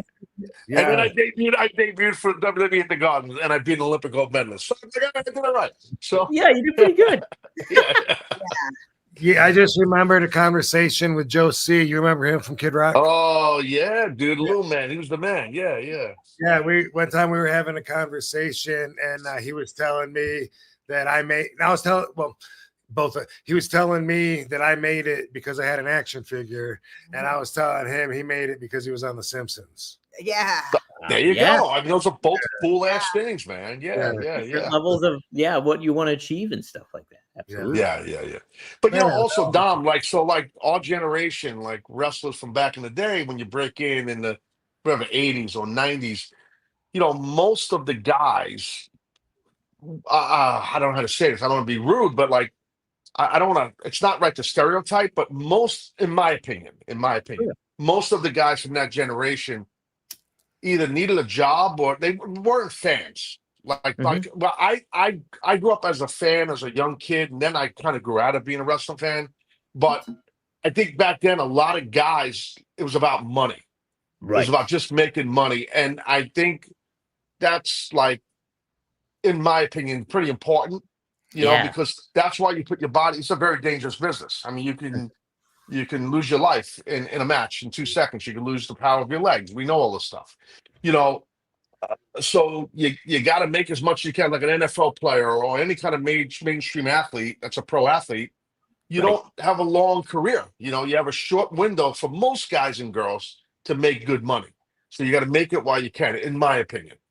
Absolutely. Yeah. I remember that's what they push on you in high school. What are you going to do to make money? It was always about the career and the next step and trying to prepare you. And I knew I wanted to be a wrestler, so I didn't have to have a regular 9 to 5. Yeah. So you I'm sure you had some kind of jobs when you were young. You probably had jobs, summer jobs. Yeah, I'm sure. When I was I was saving money for wrestling school.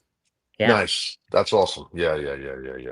That's the great thing about it. And it's such a fascinating thing because you get instilled, okay, you got to make money at something, but to find something as wild or like such a off the beaten path as wrestling and wasn't to do offered that, on career day. Yeah. it wasn't. Yeah, you didn't necessarily get that on the job board or anything like that. Especially when you don't know any famous people or don't know wrestlers, then it seems even more like just a crazy dream. Yeah. Right? Yeah. Yeah. It seems like My town, nobody knew anybody famous. So Yeah. they and didn't you have think that. about like getting to that level where you're like, oh, I'm making money off of something like this, and on turn providing for my family, or like, that is a good level of success where it's just like, and you're in a rare breed of stuff like that. I think. Yeah.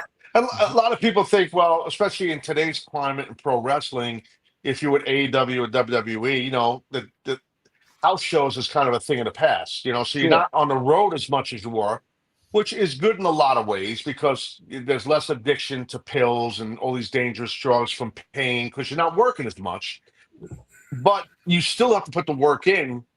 People think, oh, you're working 1 day a week. Well, that's a crock of shit because if you're on the road, you're Right. traveling. So those days are coming off your 1 day a week, and you Right. got to lift every fucking day. You got to fucking train. You got to make sure you're doing your cardio. You got to have your nutrition right.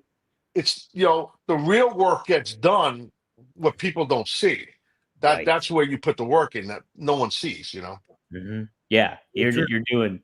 It's almost like you're doing the ring stuff for the fun of it, but a lot of that that's the easy. That's usually the easy part. Yeah, that's usually the easier part, not for the fun of it, but yeah. The prep is a bitch. Ow, I could only imagine. Yeah. Seth Ball is up. Taz, how is your knee?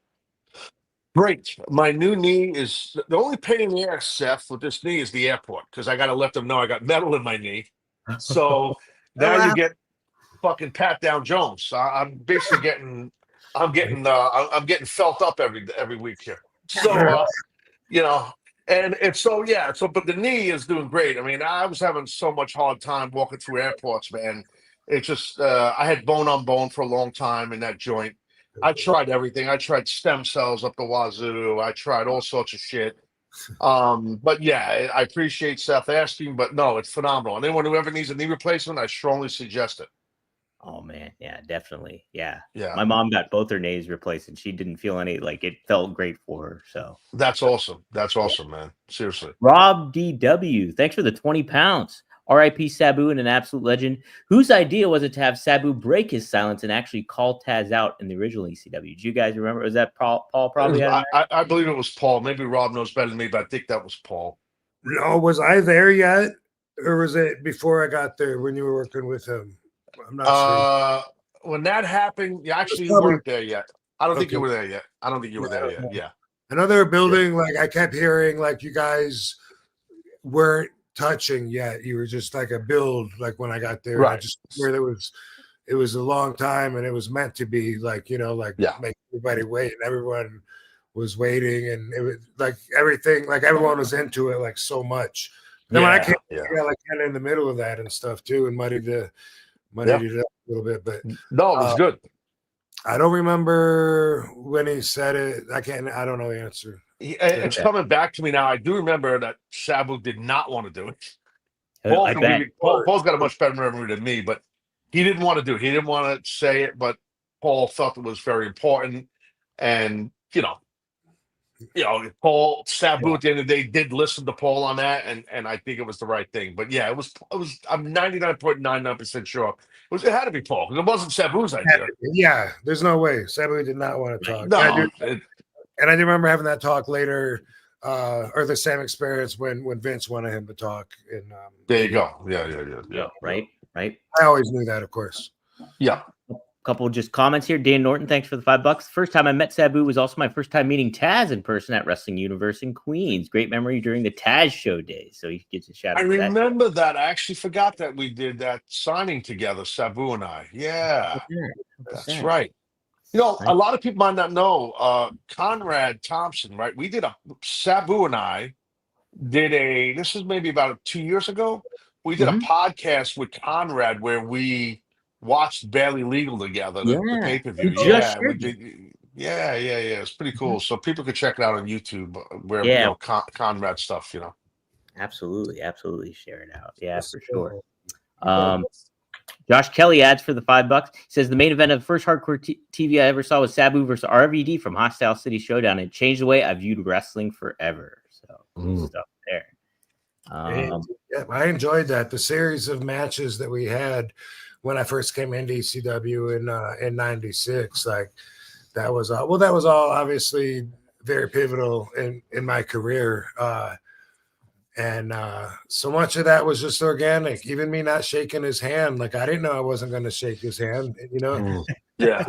I didn't know that was going to until he's extended his hand and goes, "Don't shake it." And I was like, "What?" I was like, "Oh my god, these people are going to put on me," and I'm brand new, trying to get over. That's this match. Right? Oh no, that might be a stretcher match. Yeah, that might be stretcher. Okay. It's tough to see. Yeah, kids. I remember when he said that, my first thought was, "No, you're killing me." And I went, "Nah," and and didn't shake it, and then it led to the respect match, and then it led to me hearing that song on the radio. That walk where they sing Reese. Like, dude, this is perfect. I need ECW music. This is perfect. And they're singing about, respect and what I'm going through. This and surprisingly, you might think when Paul heard it, he would be like, "That's perfect." But I don't know if he didn't know what it was or whatever, but he just kind of gave it a green thumb and was kind of just like, "If you're sure, if you like it, okay, but I want you to be sure because I don't want to keep changing it several times." So, but he obviously ECW is very White Zombie, and Pantera and White Zombie were touring at the time, which is why they were doing the commercials and playing that, and all because Sabu told me not to shake his hand on the spur of the moment. Yeah. Dude, I didn't know that's how you came up with Walk. That's a pretty cool story, bro. I didn't know that. That's really cool. Imagine if you heard Aretha Franklin respect first, though. Change the trajectory of everything. Is that funny, or is it just the heroin? It's the you're heroin. on a bunch of heroin. You're definitely it's the fucking dope you're taking. Sorry, guys. It's the dope. Maddie asked a good question. Sabu's favorite ribber joke. Any funny Stone story? Sabu, oh my god! Was there a good rib, Taz, that Sabu did to you? No, he never ribbed me. I don't think Sabu was a big ribber. I mean, I never seen him rib anyone. I'm trying to remember now. He was funny as fuck, but he didn't rib. I mean, there's shit I can't say. I won't say on here that he would say shit about. There's a lot of shit, bro. Like funny, but I can't think of. He wasn't a ribber, right? I mean, Rob, you wouldn't look at him as a ribber, right? He wasn't, like, and his idea of a joke wasn't very funny. I remember one time there was some underwear that had a big brown thick streak in it, and he thought it was funny to hang that on the doorknob of the dressing room. I don't think anybody else. I think I remember that part. Yes. Like, no one else really thought that was funny. Like, some of the people were laughing at just how crazy he was. Like, oh my god, like, you really did that. But like, ew. Yeah. But one time, and I'm not a ribber either. But one time when we were, well, it's the AWR. I'm not sure what country, Ireland. They're out of Ireland, but so we're somewhere over there in the UK, and we were at a truck stop, and I found behind the glass counter. I thought it was funny. They had a sex doll at just this random place, Of course, at a rest stop. Yeah. So of course I called Sabu over, and I didn't know he was going to buy it, but yeah, she ended up making it on the rest of the tour. She went around with us. She was in the dressing room always, and they were trying to do funny stuff with her. Yeah, I have all this on RVD TV actually on video, but one night, Gangrel had a coffin match, and me and Sabu are sitting in the bleachers behind the curtain where you can't see, hanging out, and the coffin is down there below me, and we're talking, and I was like, man, we should put the we should put the blow up doll in the. Can you imagine, like, if she was filled with helium and during the match they open up the lid and it's floating Oh up to my the ceiling, and we're gosh. laughing about it. And it's like, man, too bad we can't get helium. And then they go to throw the idea out, and it's like, we could still put her in there though. Right. You know, Sabu was committed. I'm gonna do it. I'm gonna do it. And like, I can hear it.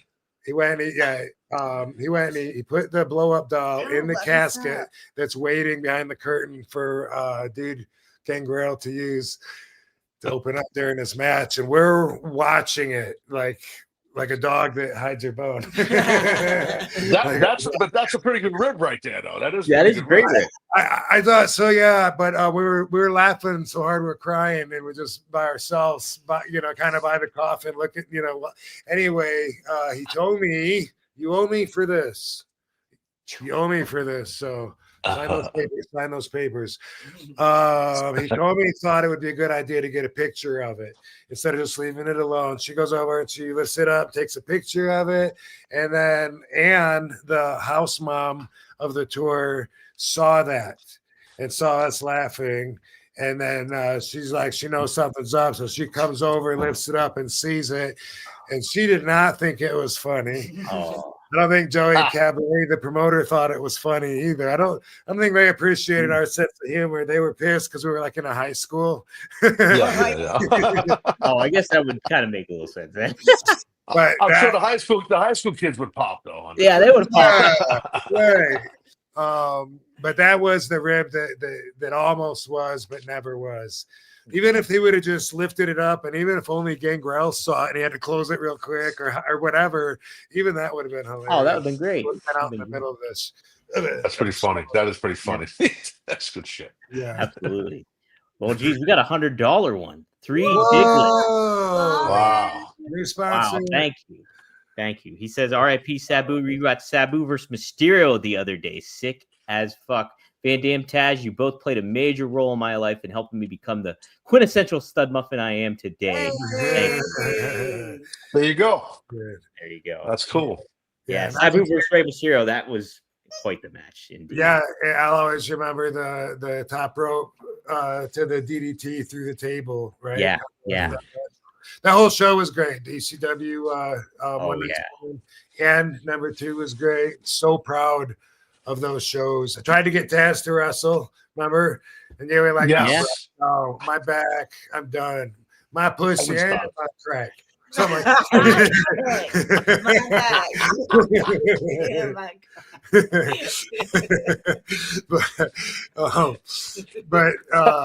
Yeah, that was great. And I was going to say, Gertner, speaking of the quintessential, how do you say that word? Quintessential. Yeah, Taz got it. He's got it. Terrible. I speak for a living, you know what I mean? Yeah, you do a little bit of that. But I was just thinking, man, he got so much heat for being so good. That's just the locker room mentality, the way it is. Absolutely. Yeah, he was a heat magnet, brother. But backstage, I'm talking about. But he was a good guy. From the outside, he did. Yeah. Rob, I saw him, dude. Like he was at an AEW show, and he came backstage. I don't remember what town we were in though. About a year ago, he looks great, man. Yeah, like he cut some. Yeah, he looks really good. I wish I could remember where the hell we were, but yeah, he looked a little bit older, which was weird. But he looked good. He looked pretty good. He did. Yeah. He slimmed down quite a bit. He did. Yeah, he did. Yeah. Absolutely. Cool. Couple more super chats here. Josh Kelly says Sabu dressed in orange and black, called Taz a midget on the mic, and then put Fonzie through a table at the ECW arena going into the first paper. Holy smokes! Well, he called me the M word, and we're probably the same fucking height. Sabu knows that. Come on.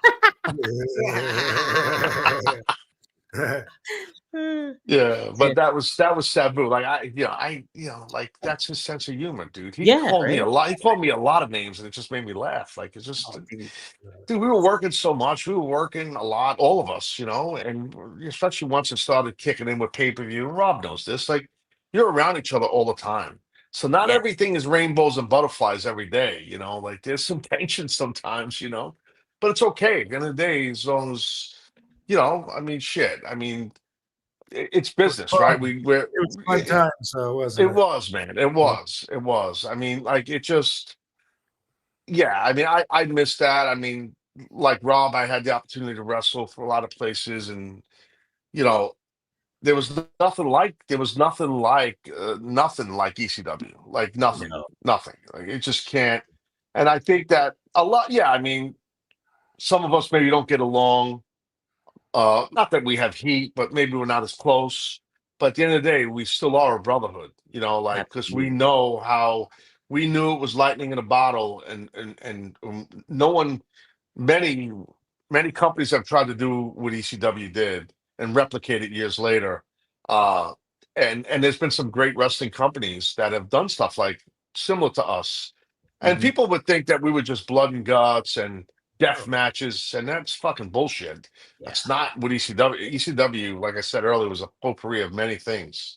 It was absolutely. at the end of the day, it was an entertaining show, a variety show with all sorts of different crazy shit, fun shit, kind of sexy shit too. Sometimes, like just a little bit of everything. And that's what Paul was just amazing with. He had a good vision on stuff. Absolutely. He highlighted what was great about you guys, and then on top of it too, live to the time. Like the times were changing, and like people were consuming different things in regards to getting edgier and things like that, and it was part of that culture for sure.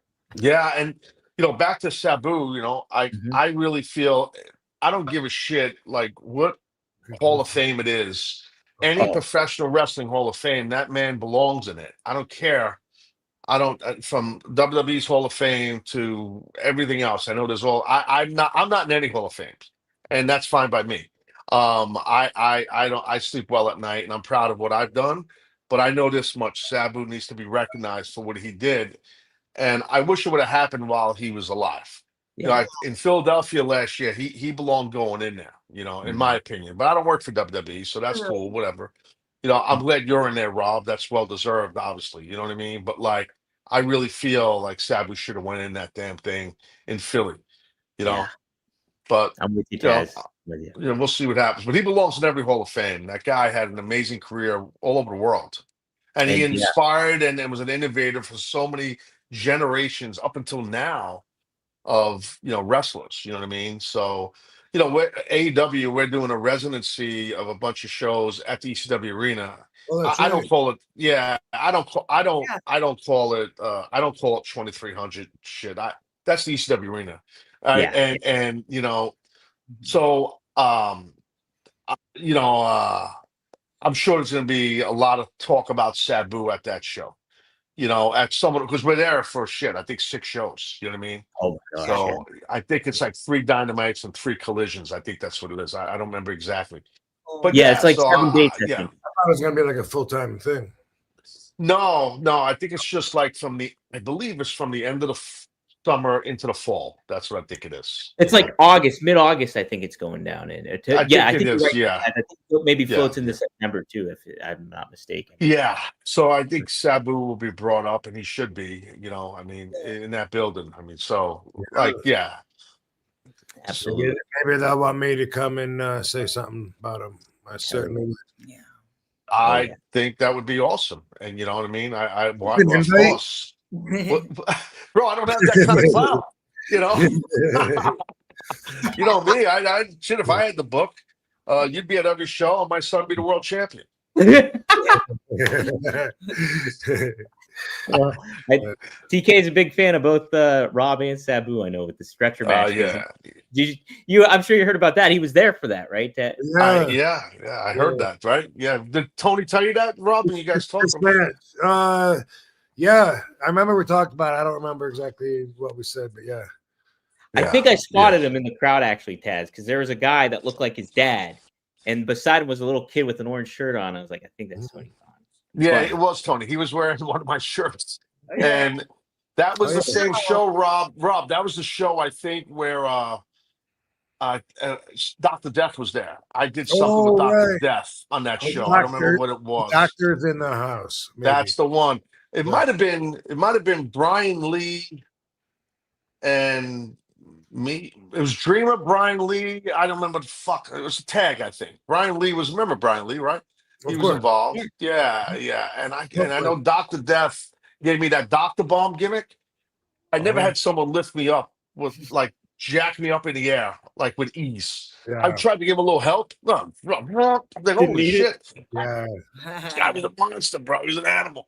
He was Yeah. an animal. He was strong as fuck. Yeah. Boomer Sooner, man. Yeah. He's strong as hell. Yeah. We have one more. Good Oh, we dude, have, too. Good dude. yeah. Yeah. They're all together now. Yes, sir. They are. Mhm. We'll run through these super chats real quick. M3 Vigoro Ruler. Thanks for the $5. 2001 was my senior in high school. Got in trouble for wearing my RVD 420. I just smoked your ass shirt. Rest in peace, Sabu. So I designed it. Designed it. Awesome. See, that's so cool. Wow. I remember talking to Rob. I remember talking to you about it. Like, I don't know if it was about the yin yang or to smoke your ass. I know we talked about it before I did it. You know, and one more thing on shirts. Speaking of Sabu, Okay. I spelled something wrong. I don't know if it was homicidal, genocidal, or suicide. Something when I designed that. I know you're laughing already, Rob. I see you smiling away. It's just funny And- already. Okay. No, bro, because it was an accident. Right. Again, New York City public school Oh, and he system. said you did it on purpose, right? And Sabu thought like I was ribbing him, and fans thought that. Like, no, Paul's like, why'd you spell it wrong? Because I can't fucking spell. And there was no Google. There was no Google in 1997. No. Man. Yeah. Dang it. Hey, I've done plenty of spelling errors in my dirt sheet writing days, so There you go. I empathize. Blaze the Bingo Hall. Hey, an appropriate name. $5. Rob, was Sandman's spot at Sabu's last match supposed to be you if you didn't get injured at MLW, or were you supposed to have any involvement in it? Never talked about it. Oh, how about Yeah, that? never talked about it. There were, we'd have to visit an alternate universe where I didn't break my feet and see what would happen. Yeah. I wish I would have went now, but. Yeah. We were talking about it last night, and I wish I would have went, but I don't regret it in the way that, of course, given the circumstances, I was not going to go anywhere. I didn't have to go being rolled around in a wheelchair, especially at a wrestling show, and have all the fans see me being wheeled around more than I had to. And I'm at the mercy of her wheeling me, pushing me when I can't walk. So because of that, otherwise I would have at least gone and watched it. And then there's no telling, if I would have. There's just no knowing. No. I didn't have any. Rob, what's going? I didn't notice about your feet, your heels. What's going on? Yeah, I wasn't gonna bring it up, but it's not about me. But yeah. I broke both of my heels in a wrestling match on April 5th. So like 5 weeks into it and dealing with it. But I went around, I had like obligations WrestleCon weekend at the WrestleCon convention, at the Nerd Bar, at Planet 13 out here, and at WWE Fanatics. And anyway, me and Katie made all of those appearances, but I didn't go. I said Planet 13, yeah, but I didn't go. I didn't go to any of the fun stuff or volunteer stuff afterwards, and the whole time I was sitting at a table, so most people didn't make. They didn't know. Yeah, they didn't know, or if they did know, everyone was just like, "Man, heal up." Nobody made a big deal about it. Which was it a bump? Like, how did you took a? Yeah, off the top rope down to the floor. And I see. Yeah. Usually, the guardrail kind of catches me, and really. I guess I was just complacent. Like I never once even looked to see how far the guardrail was or whatever. I just kind of assumed it's going to be there, just comfortable, with the thing. And my feet weren't ready to catch me, but I didn't get the guardrail, and instead like crack and yeah. So I just spilled heroin all over. Oh, not the heroin. All right, guys. Here goes another not the black tar. Yeah, here goes another 8. So Man. You've proved your point. You've proved your point, sir. You got it. That's what I was waiting for. Thank you. Okay. So now wait, that's 8 times the I think the recommended dosage amount. So but maybe if I take heroin all the time, my sensors are dirty. Man. Hey, here's a question from Frankie Teresa, $2. What's your craziest spot with Sabu, both guys? Do you remember a craziest spot? A lot of them. Right. Like spot he did the chair, springboard off the chair. I was on a table in the corner. No, that was a different spot. There was one where he would put the Rob might know the spot better than me. He would put the table like kitty corner, like by the guardrails on the outside, like behind the ring post. So the table would go across. So it was sturdy. And then you'd be on top of the table. He would go off of the top turnbuckle. And I don't know if it was a leg drop or like a double axe handle, but holy shit, it hurt like a motherfucker. I mean, because it was like all his weight and he would take care of you, he was a pro, but sometimes with that type of shit, and then the guardrails didn't give as much as they should have. So the table didn't break as much, which is not fun when the table don't break. It's not good. So yeah, that was probably off the corner with the tables, probably, yeah. Ooh. How about you, Yeah, Rob? I guess, I remember the stretcher match at the time was my favorite because we were doing stuff I'd never done before, taking the bump on the stretcher, but there was a time not long after this match, because I was still new-ish, I was on my heel run after working with Sabu, or still working with him, actually, obviously, but he gave me this move that was a fisherman buster, but it was like off the ropes. Oh. Yeah. And I don't know, he got it in Japan, I guess, or whatever. And I did it to him. Maybe it's in this match. It's in one of them. He's on the top, I guess, or I'd probably stop him, and I'm on the second, I think. But it's like a fisherman, but it's a brain buster, and I completely knocked him out. And he's out. Yes, matter of fact, one of these matches, he's stiff as a board. I go to hook his leg, and he's zombied out. No shit. Wow. Yeah. It's one of these matches here, like one of these really popular. That was careless. It might have been this match. I can't remember how this ends.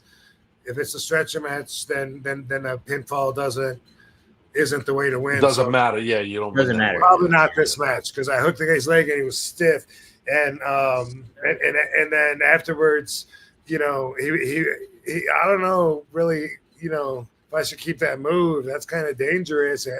No, you'll get it. You just gotta learn, to you'll learn to pull in a little more or something.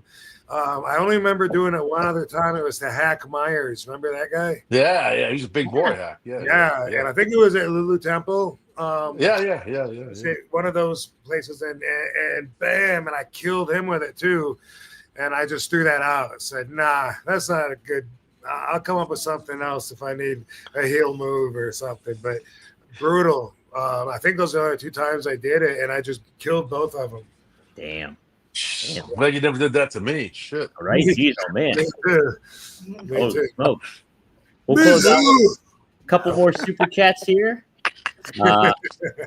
Mr. Premium 2002, thanks for the $20. I had the pleasure of meeting Sabu during Mania 40 weekend at WrestleCon as well as RVD. I got the impression he wasn't feeling too well, and I spoke with him, but could see his strong spirit. Condolences on his passing. Thanks, Mr. Premium. Appreciate it.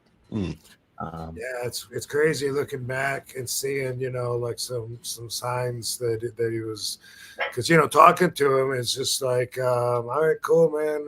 Have a good night. We'll together this week, and then maybe Sabu's not really feeling real good tonight. I don't know. Maybe he's put on a little weight. Well, maybe he's happy with that new girlfriend.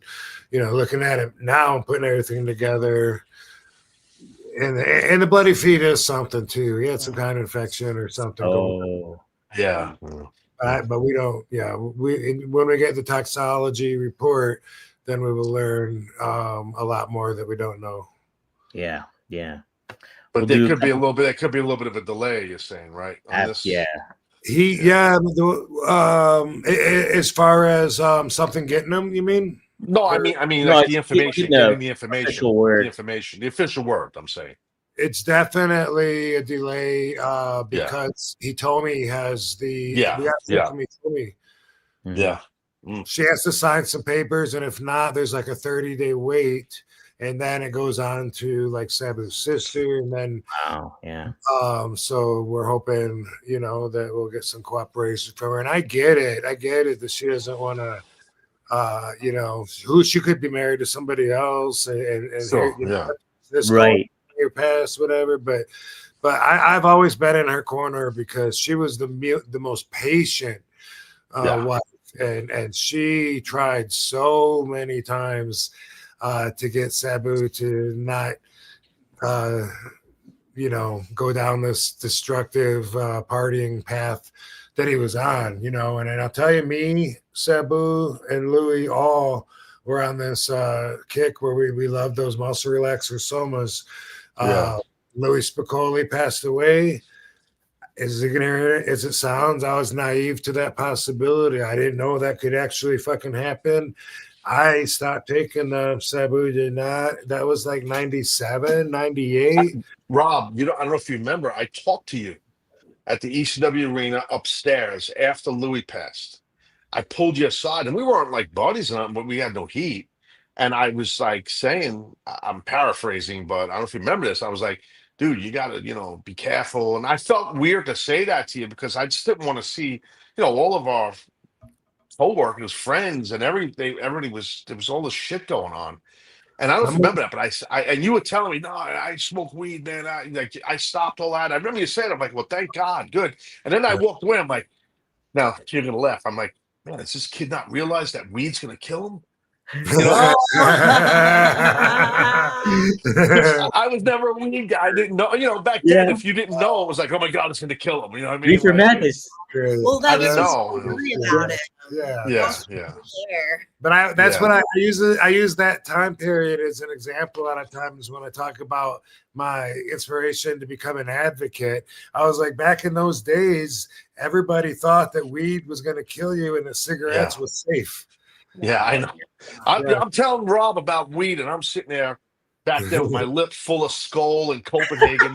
Like, you know what I mean? I'm like, yeah, shit's bad for you, Rob. You should be real bad. Packing my fucking lip like every day, Now, no, what I dip now? I dip these canna dips. This is like, it's CBD. Nice. Oh, is that what you're doing? Yeah, because I don't chew tobacco anymore. I miss it, but it's addicting. But there's no THC in this one. There's no THC. They sell them with THC, but I like the ones just CBD. It doesn't. I don't get shit from the CBD, to be honest with you. It just makes me feel like I'm dipping tobacco. It builds up a little spit. It just helps me with my habit, Yeah. That's a good thing. That's a cool thing to do, actually. It's really good. Yeah. Hell yeah. We'll do some more super chats and then we'll close on out. Right. Is there a Sabu Waffle House story?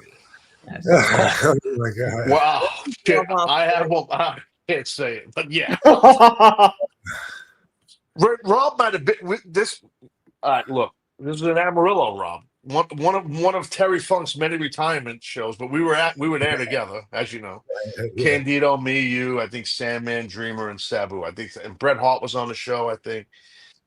Yeah, there's a Waffle House story. I'm not telling it.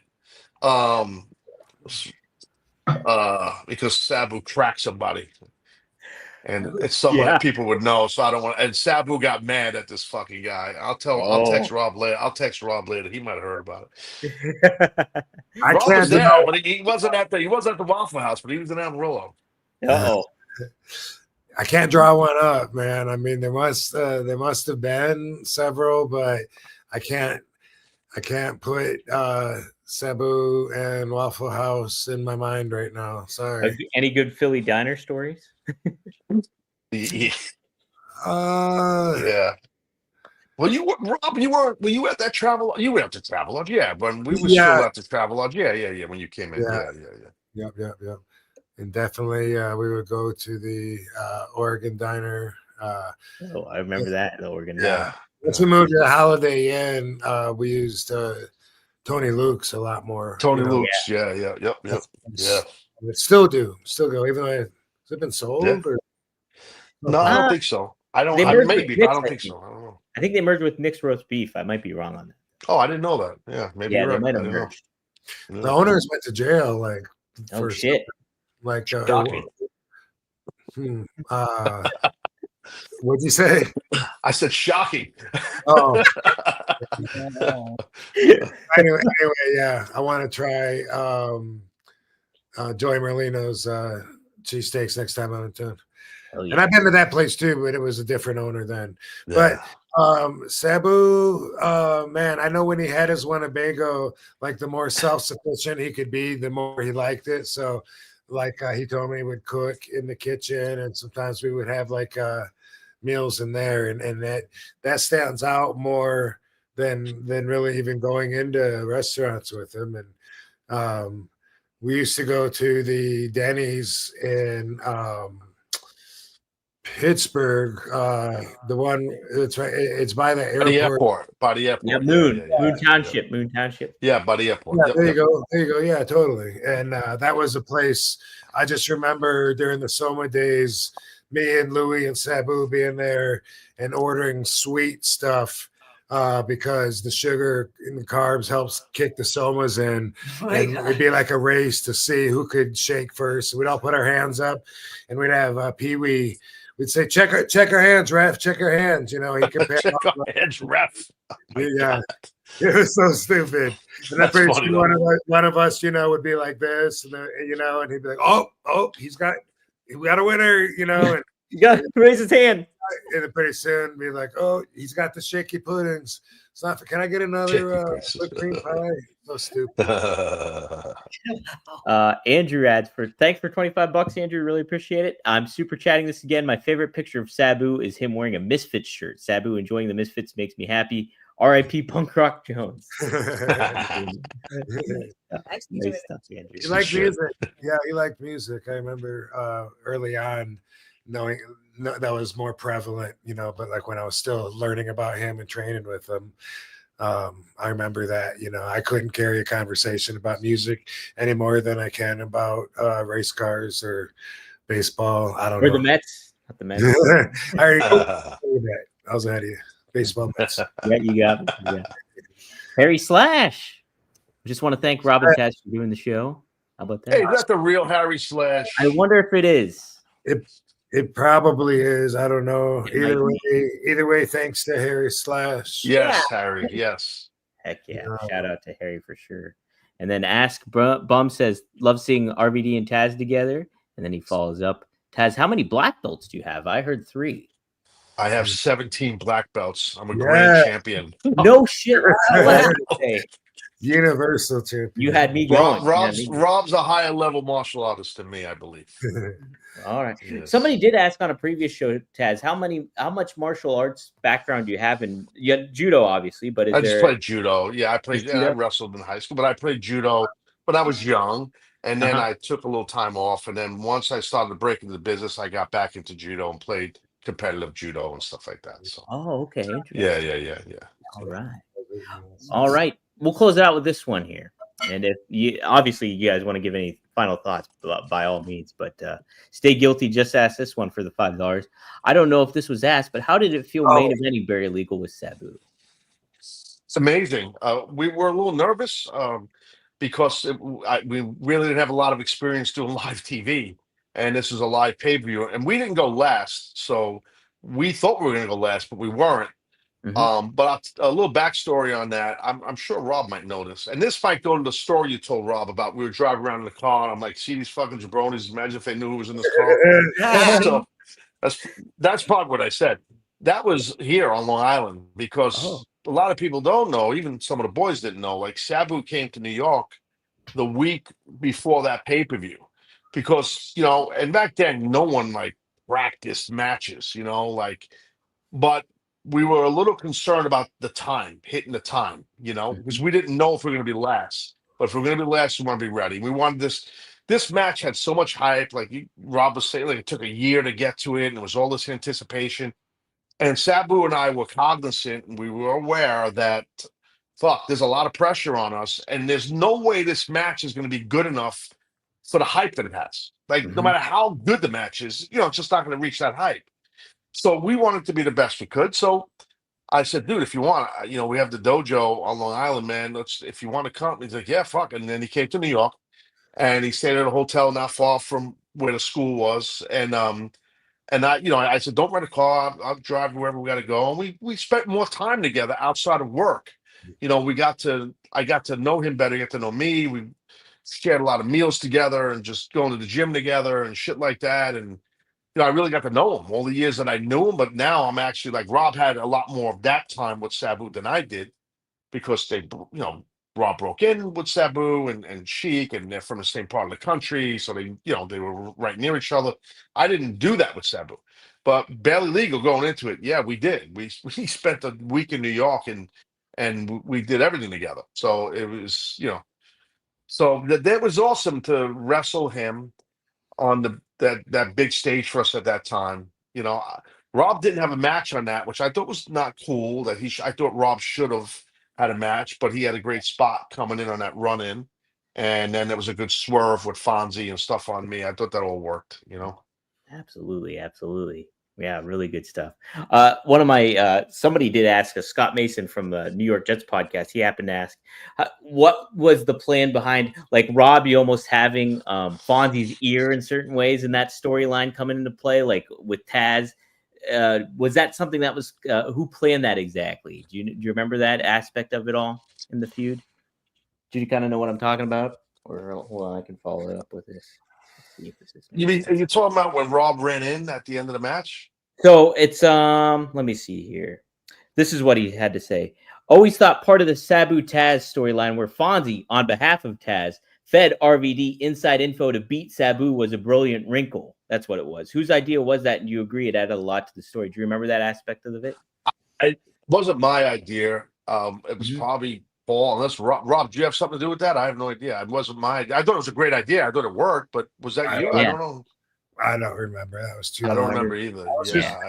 I was just thinking though. I probably should have mentioned this a lot earlier in the show. I get asked a lot by everyone, including my mom, is there going to be a GoFundMe for Sabu to help with the funeral arrangements? And the family was debating on it, and we are putting one together. And Dom, you think it's safe to say tomorrow it'll be up? Oh yeah, it should be ready to go. Yeah, it should be ready to go tomorrow. Mm-hmm. And then we'll just post it on. So you'll know because we're gonna post it. We'll share it out. I'll be sure to put the link when I post the episode again. And then obviously we'll share it out on social media and everything. I know I'll share it on my social also, obviously. Absolutely. Yeah, of course. Yeah. I want to hat tip to Conrad for coming up with the idea and kind of getting the ball rolling with everything for that. Conrad Thompson, shout out to him too. Absolutely. Yeah. It's and that's what's been a really cool aspect about this all is bringing people together and seeing what everybody's had to say about Sabu, the videos being shared, the clips and everything like that. So obviously I want to give both of you guys the opportunity to say what you want to say regarding Sabu. And I know, Taz, you said some beautiful words on Dynamite and stuff, but if there's anything else you guys want to add for sure. Yeah, no, I said what I had to say. I'm going to miss and love Sabu and forever grateful to him. This is Rob's shows. Rob was his best friend. These guys were like brothers. So, I mean, I could bail out, Rob, if you want to do this on your own. I don't need to be here if you don't want, if you're cool, whatever you want to do, man. No, I think it's been a long show. I think Dom's getting ready to close us out. So you're here for the finish. When we do actually Powder, I'm going to play this song. And it's not an emotional song, so it sounds like this thing I wrote about my brother. It's actually it's just a really good Sabu song, and I don't know if you're going to be able to put it at the beginning of the show for replay, or if anyone even watches the replay. I can definitely do it, for the beginning of the show. So Cushionator, my friend that does the Rob Van Dam song that I came out to TNA to. He's a big wrestling fan. He did a bunch of songs. He did one for Chris Masters, one for John Hennigan. I'm trying to remember if he did one for you, Taz. I don't know. Yeah. Maybe. I'm not sure. Some of them he did, and he was always, and then he would ask me, can you reach out to so-and-so and tell them, they can use my song if they want on the way to the ring. And that's cool. Some of them never did. I don't think John Hennigan ever did, but it was but it was a really cool song. And anyway, I really liked the one he did for Sabu. If Sabu ever used it, then I'm not sure when it was, but I do know that Sabu had like a couple other people at the same time, making songs for him and giving to him or whatever. So I think he went with something else, but I do want to play us out with that. So I'm going to. Yeah, that sounds good. Hell yeah. Do we got any more? That's it for the super chats. Thanks everybody for doing that and helping contribute and everything. And Taz, thanks for being so gracious with your time too. It's of course, just anytime. It's great. Taz, enjoyed the convo. Would love to have you on sometime and talk about your career if you're interested. Anytime, Rob. We're boys. You know that. Anytime. It's great talking to you. Katie, obviously, Dom, obviously, whatever you guys want me, I'm here. No problem. Really appreciate it, Taz. One other thing about Sabu is he left school when he was pretty young, and he didn't really read and write too good. So those of us that know him, that would get messages from him, text messages, know that he would kind of have like his own version of broken up English. It's a little different. Yeah, a little different. Yes. Yeah. And the reason I mention that is part of the way stories he's going to be remembered by that really weren't even him. I heard Jim Cornette talking about that he texted Sabu, hey, if you want to talk, hit me back or whatever. And he said that Sabu texted back, Sabu, Sabu, Sabu, Sabu, Sabu. And that's going to go down in history, and it's funny, but knowing Sabu, he didn't write that. I think I remember when that was his like letterhead or something. Like I've gotten a few like that around that time where like Jeannie was helping him, with a lot of things, but one of them would be using his phone. And sometimes there's like a letterhead you can use so you can sign off and it's got all the info you want on it and for professional purposes. I think it was something like that. I could scroll back probably and find it, but I remember, that was like his signature thing just for a second, but they're going to think he actually wrote that. And Sabu couldn't spell his name right 4 times in a row. So I promise it wasn't manually done intentionally. It's funny as it is, but yeah. Cool. All right, and Katie, what'd you think when you met Sabu? I've met Sabu before I even met Rob. Really? At wrestling in New Orleans, there was an X-rated show. So the show was like built around me, but then also Luke Hawx is a ECW fan, and so he brought in Sabu, and if Luke said someone was good, they're good. And I met him, and he was with Jeannie, and I really loved their relationship. They were just so close, like they were just like in a huddle, like talking to each other, just very, very close. And so I like Rob respected his like the way he acted in relationships. I was like, that's so sweet how they were together when I had met them. And then I first saw Rob, he was talking to them at the wrestling convention. And what else? I had fun traveling with them. We traveled in Australia together, toured together with them. Wow, that's awesome. Yeah. I didn't know that. That's great. Yeah. And I got closer to Sabu too when he moved to Vegas, because we would just randomly out, and then like I was skating in the Pride Parade, and then I was like, oh, there's Sabu. He was just like posted up on Fremont Street, and we're at the marijuana convention. I'm like, there's Sabu. But it was just came every time we go out at any event, it'd be like, oh, there's Sabu, like Nerd Bar, of course. Yeah. So then I got a lot closer to him then, because it was like having, seeing a family member all the time. Yeah. How far apart was Sabu from where you guys live? Like how far? Close? Or? Nothing's really far in Las Vegas. Yeah, in Vegas, that's true. It's kind of tight. Yeah. That's a good point. Yeah, that's true. Great. That's very cool. I didn't know that too, Katie, that you knew him before you met him before you met Rob. That's awesome. Yeah, that's wild. Yeah, I didn't know that either. His sense of humor is so funny. Yeah, I love the best. Like that. Yeah. I'm really happy that I was part of this and got to honor him with you guys, and it's a pleasure to be able to do this with you guys. Rob, might not have known this, but it's been 2 years to the day since we started the podcast. So. Yay! Happy anniversary! Congratulations! Happy anniversary! Look at that. That's awesome. So did not know that. I wasn't aware. That's amazing. pretty cool. Pretty cool. Awesome. Well, should I close this out then? Close us out, Rob. Yeah, All right. take Well, it away. appreciate it, everybody. And I will not be I won't be. Let me put it this way: I won't stop talking about Sabu because he is a big part of my life. And so, but having said that, it was nice to be able to just focus and share a lot, especially because I know everyone listening to this must have learned that what they thought was true probably a couple of times or something might not quite have been. So glad to set everybody straight. That's the real Sabu. We knew him like no one else. Love you, brother. He knows that. This is Sabu by Cushionator.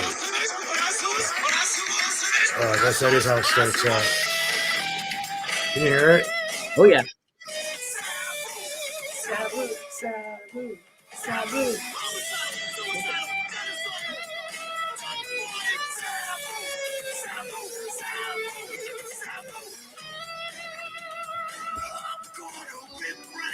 All right. Good stuff, guys. That's awesome. Yep. We'll see you fellas. Rob, thanks for doing this, guys. We will see you next time here on One of a Sorry Kind. for being all heroined out. There's too much heroin down. Yeah. Thanks for the heads up, Dutch. No, but thank you, everybody. Thanks, Van Dam fam. Thanks, Taz. Thanks, Dominator. Yes, sir. Thank you, guys. Yes, it's been good stuff. So see you next time here on One of a Kind, everybody. Thank you, everyone. God bless Sabu.